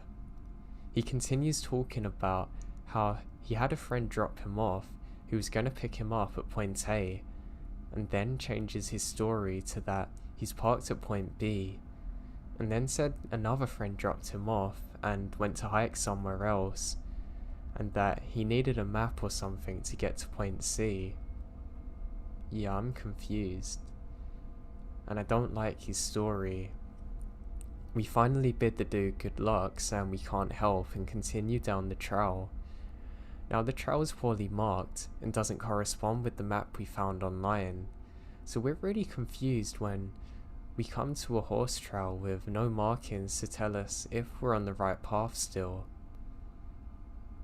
We decide to go down the trail and see if we can find a place to camp for the night, and find our way out in the morning. Both sides of the trail are lined with barbed wire, preventing us from being able to camp there. Eventually, we run into a huge puddle in the middle of the trail. We decide to turn back and go back to the part of the trail before it turns into a horse trail. That way, we can camp there for the night, because it's really dark and we're tired. About 20 feet behind us, we see the man from earlier. He talks to us again, and through conversation, we learned he had heavy narcotics, including fentanyl, and another one I don't remember the name of.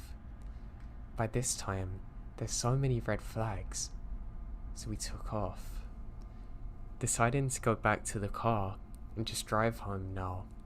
We live 4 hours away, and we're about 6 miles from the car, so we take off up the trail as fast as we can go. I got severely dehydrated on the way and was struggling. I have lots of water, but it's very hot out, and we're practically running up the mountain now. Eventually, I start hallucinating, thinking I'm vomiting blood, which is red Gatorade, or there was blood coming from my shoes, which is sweat, and there may or may not have been a bear somewhere nearby, but I could have hallucinated it also.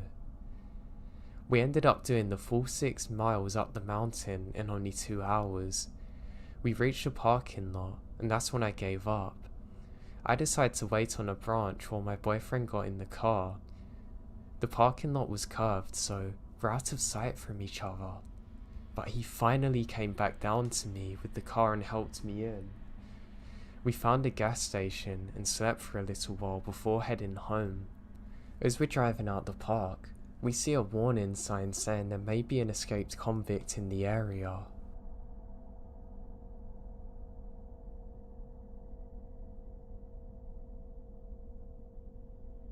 This is a true story that happened to me. Back in the 80s, I was a camper at this place in the Adirondacks, a 6 million acre state park in upstate New York. All camps have their own customs, and I'm not sure if this occurred elsewhere, but if sitting around a campfire and smoke was blowing in your face, we would utter the phrase, "I hate white rabbits," and I swear this worked. The smoke would immediately move towards another direction. And no, it wasn't the breathiness of speaking the words that made the smoke move. It was rumoured to be a voodoo chant though. So things are different in the 80s. Things we did back then might have gotten you kicked out of camp if you got caught, but to be honest with you, these days, you would probably catch a court case and get jail time. Like the time my counsellor locked me in his room with a 6-pack of Budweiser, tall boys, and told me I can't come out until I finished. But that's a separate story. This camp was right on a very large and pristine lake, and periodically, there would be hikes and canoe trips to some of the islands on the lake. You choose your adventure, basically. So we're on this canoe hike to a large, huge, massive island that's not too far from camp at all. We're all slackers, smokers and stoners on this hike. My kind of people. The island was so big, it had a pretty wide running trail that went around the perimeter of the island, wide enough to comfortably ride a 4-wheeler around. Were they allowed? Wider than I was tall at the time, wide. So I mentioned this is in the 80s, right? That first night, some of us campers were partying with the counsellors, beers were being drunk. Now at the time we're sitting around a fire, of course, and when the smoke blew into someone's face, they said the phrase, "I hate white rabbits," and the smoke moved. The next reciprocate of the smoke said the same words, and so on. And the smoke was being moved around fast from person to person. At the height of the frenzied chanting, the smoke almost looks like a vortex. The next morning, I opened my tent to see lying on the ground, spanning the width of the running trail, the biggest dead rabbit I've ever seen in my life. It was dead. It had eyes that were glazed over blue and white. I've really never seen anything like this before. I know it could have just been coincidence, but it was crazy.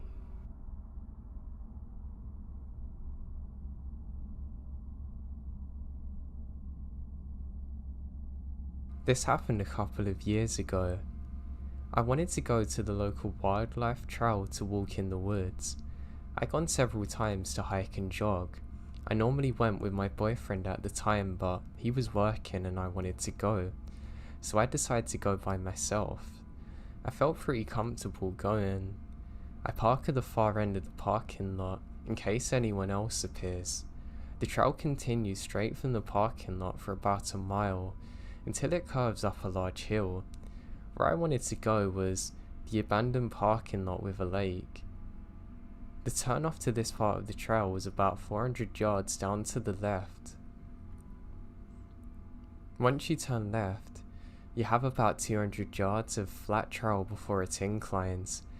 This inclined section is loose gravel and it's quite noisy when you walk up it. The last section is about 100 yards. I felt pretty at ease going along the straight trail before I turned left. When I hit the incline, I began to feel uneasy. I brushed it off as being overly paranoid and continued. As I went about halfway up the incline, I began to hear crunching and snapping of twigs in the woods to my right. It sounded about 100 yards off. It was just far enough into the woods that I couldn't see what's making the noise. I froze in my tracks and the hair on the back of my neck stood up. I stood still as I heard the crunching stop. Stupidly, I brushed it off as a deer or bobcat. I continued up the path until I hit the end of the incline. That's when I heard this thing in the woods beginning to run at me. I froze in fear, my heart beating 1,000,000 miles an hour. Every hair on my body stood up. I was rooted in place. That's when I saw him. A man was running straight for me while holding something in his hand. I began to run down the incline back to the main trail.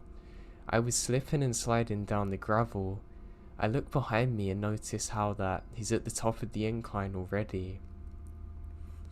He had this evil look in his eyes. I noticed the item in his hands was a knife. I almost slipped up due to me looking back at the man.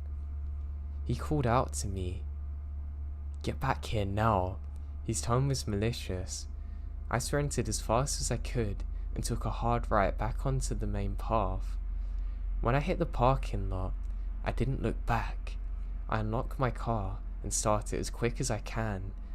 Right as I was backing up, he emerges from the trail entrance. He just stands there, partially covered in the shade of the trees. As I tear through the parking lot and onto the highway, he just stares at me. The biggest, creepiest smile comes across his face as he slowly waves at me as I get onto the highway. I never went back to that trail.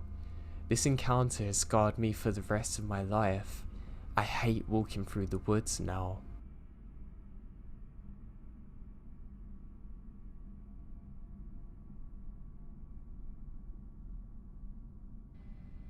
Okay, so I have no idea exactly what I saw that night.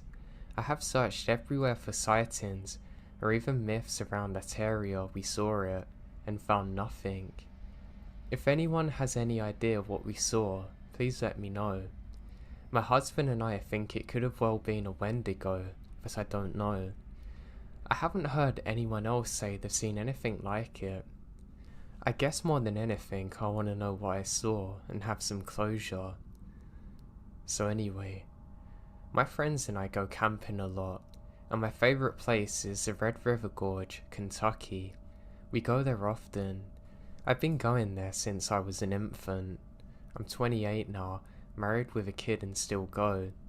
It's the coolest place to go where I live, and you can actually see the Milky Way pretty much every night. I mean, it's perfect for stargazing, and I've seen a shooting star every clear night that I've been there. When we go there without our kid, we might have a hike and stargaze for hours. Our first experience happened when we were night hiking, and we would go on trails we knew well, and we used frequently during the day. Ones with log fences and gazebo resting places. The most used trail is in the National Bridge State Park that leads up to the Natural Bridge. The trail is around 2 miles uphill, depending on where you're starting. Now I've done this trail every summer of my life, and could do it blindfolded. It has wooden steps, carved rock steps, log handrails, multiple sitting points under a roof, trash cans, but after reaching the main trailhead, there's no lights at all. It's used often, and while it's uphill and the difficulty is low, as long as you have a good grip on your shoes and water, you'll be fine. My friends have done it with me multiple times, and we're confident as hell at it. Hiking this trail at night is not allowed, but the woods have never really been a problem for me, and no one really cared about the closure times. When we use this main trail to hike to the top, we would park in a lot designated for the Pool and Hoedown Island. You walk across the road that leads to the pool, and you're at the first trail marker. You go up the gravel for a while and pass a natural bridge state park lodge. There's a waterfall and some lights, so it was best to go fast and watch out for rangers that would tell us to leave. Then walk across another road, and there's a mini shelter to sit on or a small rock where you can rest your legs. Then it's the beginning of the top of the trail. The night was weird to begin with. As soon as we started the hike, the clouds took over, and it appeared we'd be walking for nothing even to stargaze at. But we went anyway, just in case it cleared out by the time we get there. In the beginning, it was normal, and paranoia was kinda setting in, but eased up a little. You know you've reached the bottom of the bridge when you see a giant limestone wall. Now during this time, there was a gazebo that sat to the right of this wall, and the trail continued and followed next to the wall. When you come far, there's a fairly steep part of the trail, and the gazebo is welcomed. Now my husband, my best friend at the time, and I all sit on the gazebo steps. The bench is under a roof, and even darker than the rest of the outside, so we just stayed on the steps, facing to where we're looking downhill at the trail that follows the limestone wall. We each have a bright LED headlamp and a handheld flashlight. We don't usually look at each other when we night hike because the lights are so bright. We sit in a line like the Lord's Supper and walk in a line staggered so we don't blind each other.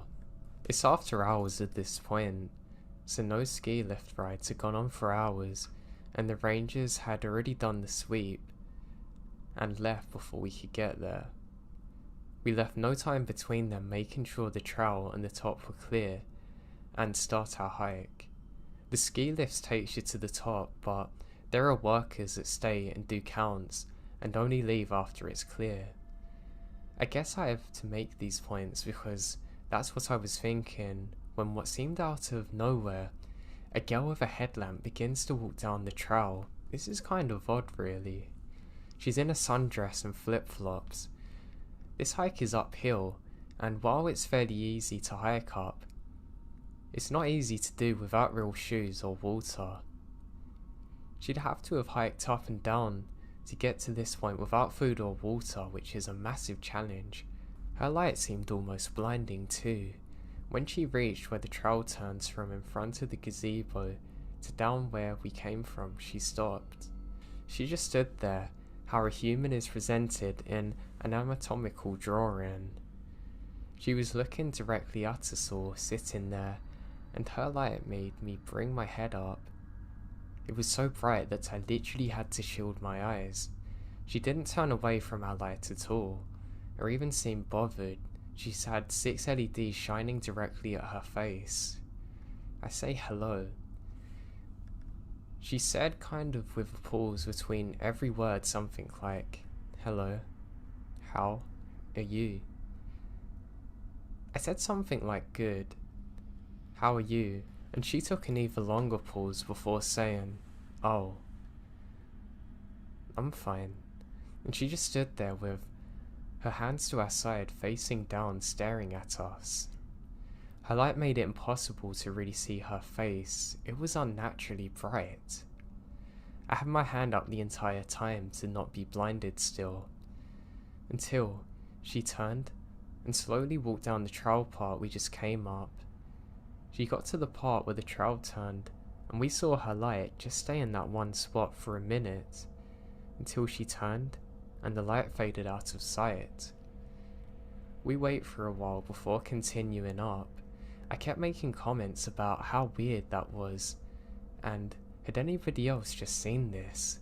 And was I being overly paranoid with my fear? And why did no one come after her? Why had she done this all alone at night? And somehow without being found by any ranger. We got up after a bit and started back up to the top. It felt like it took much longer than it ever had in the past, but we made it to the top. There's stone steps named Fat Man Squeeze that you get to at the top of the bridge, and you can walk across it and whatever. Going up and being on the top, we can hear twigs snapping, almost alternating from left to right. We lay down and stargaze, but the clouds are thicker now. It was miserably hot, and we can hear voices at the same time. My husband kept checking for people. He never saw anyone. We see a flashlight, but we never see anyone attached to it. And then we hear a bird call. It wasn't like a real bird noise at all. It was like someone making bird calls, rhythmic and not natural. I'm convinced now that we're not alone, and hadn't been alone at all during this. And to say this is a lot because I'm not easily spooked. I asked to leave as soon as they're done. They then tell me that they're ready to go right then and there, and that scared me. It showed that I wasn't imagining all of this and they're just as scared as I am. We began going down the way we came from, and it felt like it was taking so long. We were going steady and quick, and it was downhill, but we were not making any ground, it seems.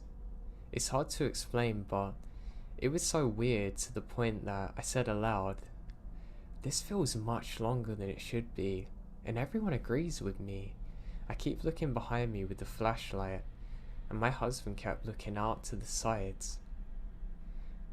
I kept feeling watched and couldn't figure out where the footsteps were coming from. It sounded as though they're coming from all directions. I would turn my head in the direction of a sound and not see anything. When my husband was walking, he kept saying he was catching eyes in the flashlight.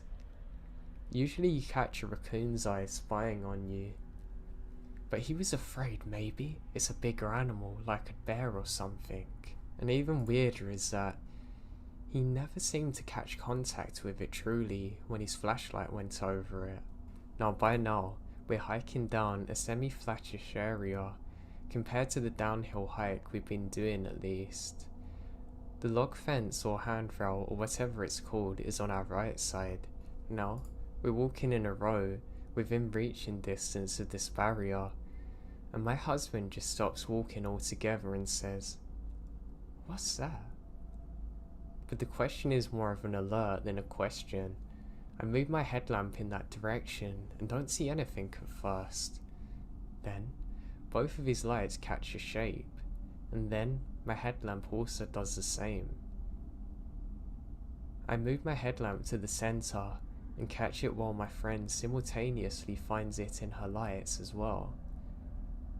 All six shine on a kind of reflective grey creature. It's bent in a crouching position, kneeling on its front leg, and it starts turning towards us.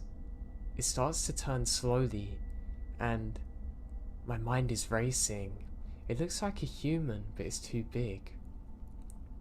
People mistake human shapes for what's actually bears, but this is skinny. It's thin and big, and almost white. It's so light grey. Its skin resembles that of a dolphin. There's a shine to it, and our lights get reflected a little way when they're on it. It gradually comes to a standing position in front of us. Its head is long, and its eyes are in a human position on its face, not on the side like most animals. We can't see other facial features, just big, almost empty holes or pits where its eyes are. It looks directly at us and our lights. The way it stood is almost intimidating, almost like when a snake raises up and flexes their necks in a wild fashion to show how strong and smart they are. It was like it was stepping up for a fight, from crouching, then standing directly in front of us. The arms hung down so low, the hands seemed way too long. Its hands had to be by its knees easily. I guess it stood 9 feet or so, and not that far in front of us. No, it has no hair at all, and its head is large. I couldn't process what I was seeing. I was truly frozen. Then, I just feel my husband hitting me, yelling, "Run."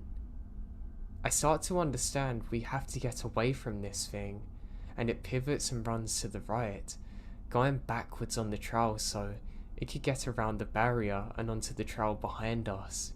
We take off running the rest of the way down the trail, knowing that this thing just took off much faster than us, and after it had crossed from behind the barrier, it would be gaining on us quick. We didn't talk at all because we tried to figure out what was going on and knew it wasn't good to draw attention to us. We kept running as fast as we could, but some areas are steep. It literally never feels as though we're out of sight from this creature.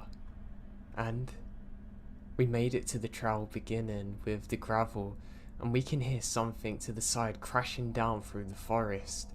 We ran until we got to the car, then drove as fast as we could, and as soon as we got to the main road, we're finally out of there. When that thing looked at us, I knew it was smarter and faster than us. I knew that if we didn't react, something terrible would have happened. We made it back to where we're all staying, and all of us took out our phones and wrote a note of what we saw. We haven't spoke about it until after, and we all looked at each other's phones and the stories are all exactly the same.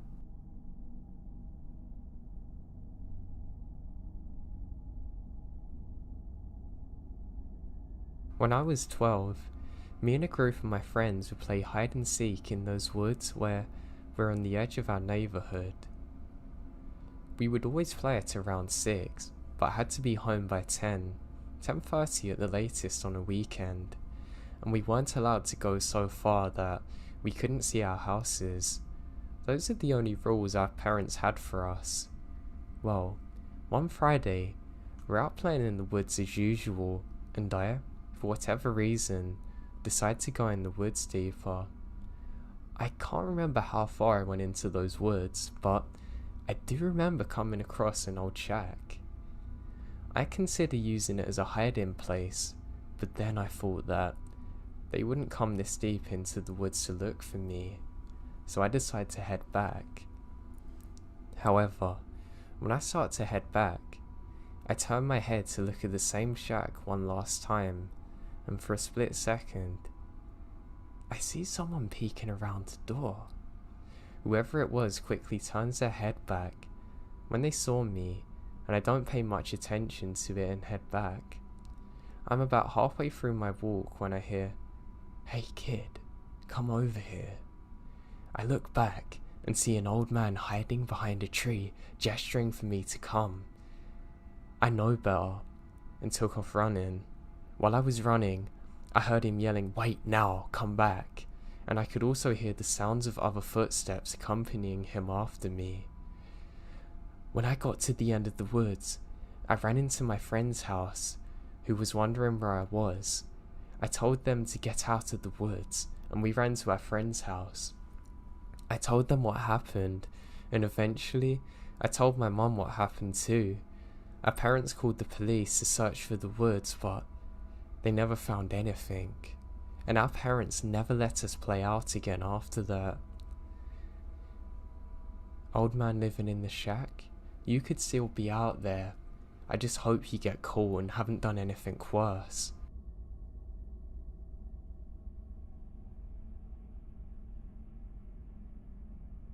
My old man was an avid outdoorsman in the Colorado Rockies in the late 80s. He'd go on week-long treks with his buds. One summer, they'd been out for a few days in the Pikes National Forest. They set up camp in a ravine they thought was safe.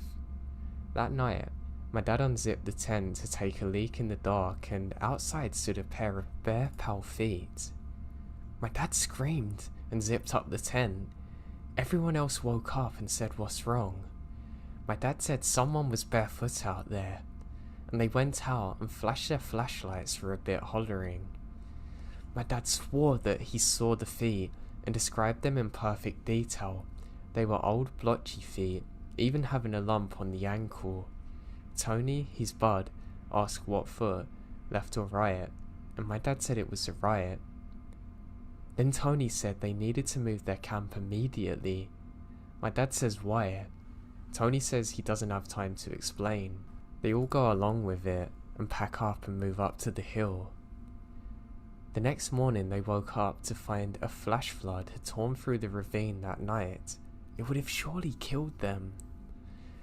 Tony's grandfather had just died a month prior, and one of the last things he said to him was that he would always watch over him. The feet described reminded Tony of his grandfather's very feet. My dad is highly religious too. Supernatural or not, it's terrifying what happened to them.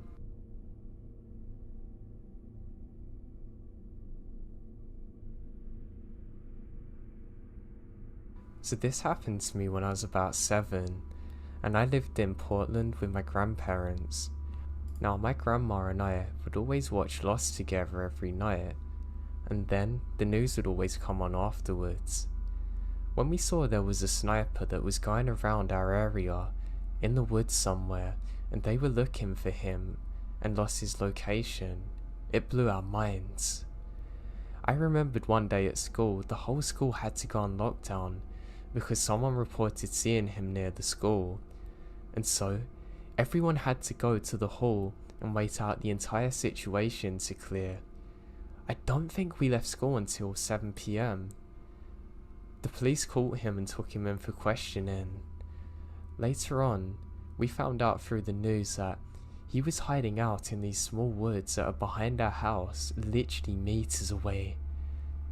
Now my grandma and I would go for bike rides and walks most evenings.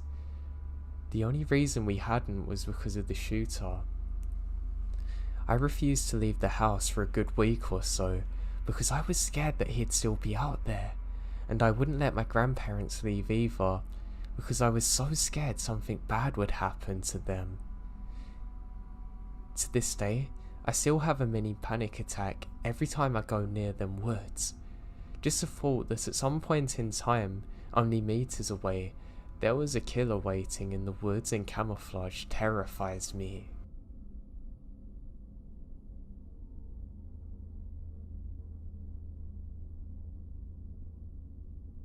It was the end of my freshman year of college, so my friend and I spent a weekend at my family's cabin by ourselves to celebrate. The weekend was fairly uneventful. The most exciting things to happen were burning a pizza on a grill and a chipmunk trying to join me while I was in the outhouse, which was pretty funny. But then, we had to leave. Even though I'd gone to the cabin every summer since I was born, I still didn't know very well how to get from it. We had been using my friend's dad's GPS. It was pretty old and probably hadn't been updated in a while, which is likely why it took us where it did. The route we took was fairly unfamiliar to me, but what do I know? It's a GPS. I trusted it enough to bring us wherever we needed to go. It ended up taking us down a twisted side road that I knew was wrong, but I kept going, thinking that maybe going through the woods would be faster. That's when it told me to take a left. I obeyed, but was extremely confused because it looks to be a dirt road. I slowed down to look at the GPS when my friend lets out a horrid, "Oh my god." I look up and realise we're not on the road at all. We're on someone's driveway. Then I saw the dolls. They were worn by the weather, full of dirt and faded from the sun. The ones I took note of were clowns, and bodiless and beheaded. There were so many, I can't even make out how many there actually are. Every single one's hanging from a tree. My friend and I were both shrieking at this point. Her yelling at me to back up and get out of there, me yelling what the hell over and over again. We safely got back to the main road and followed that until the GPS gave us a different route, which took us home without incident. Although I didn't see the person living in that rundown house, it was one of the most terrifying things that ever happened to me. It didn't even feel real when it was happening. It felt like I'd been dropped into the middle of a horror movie about a serial killer with some doll fetish or something.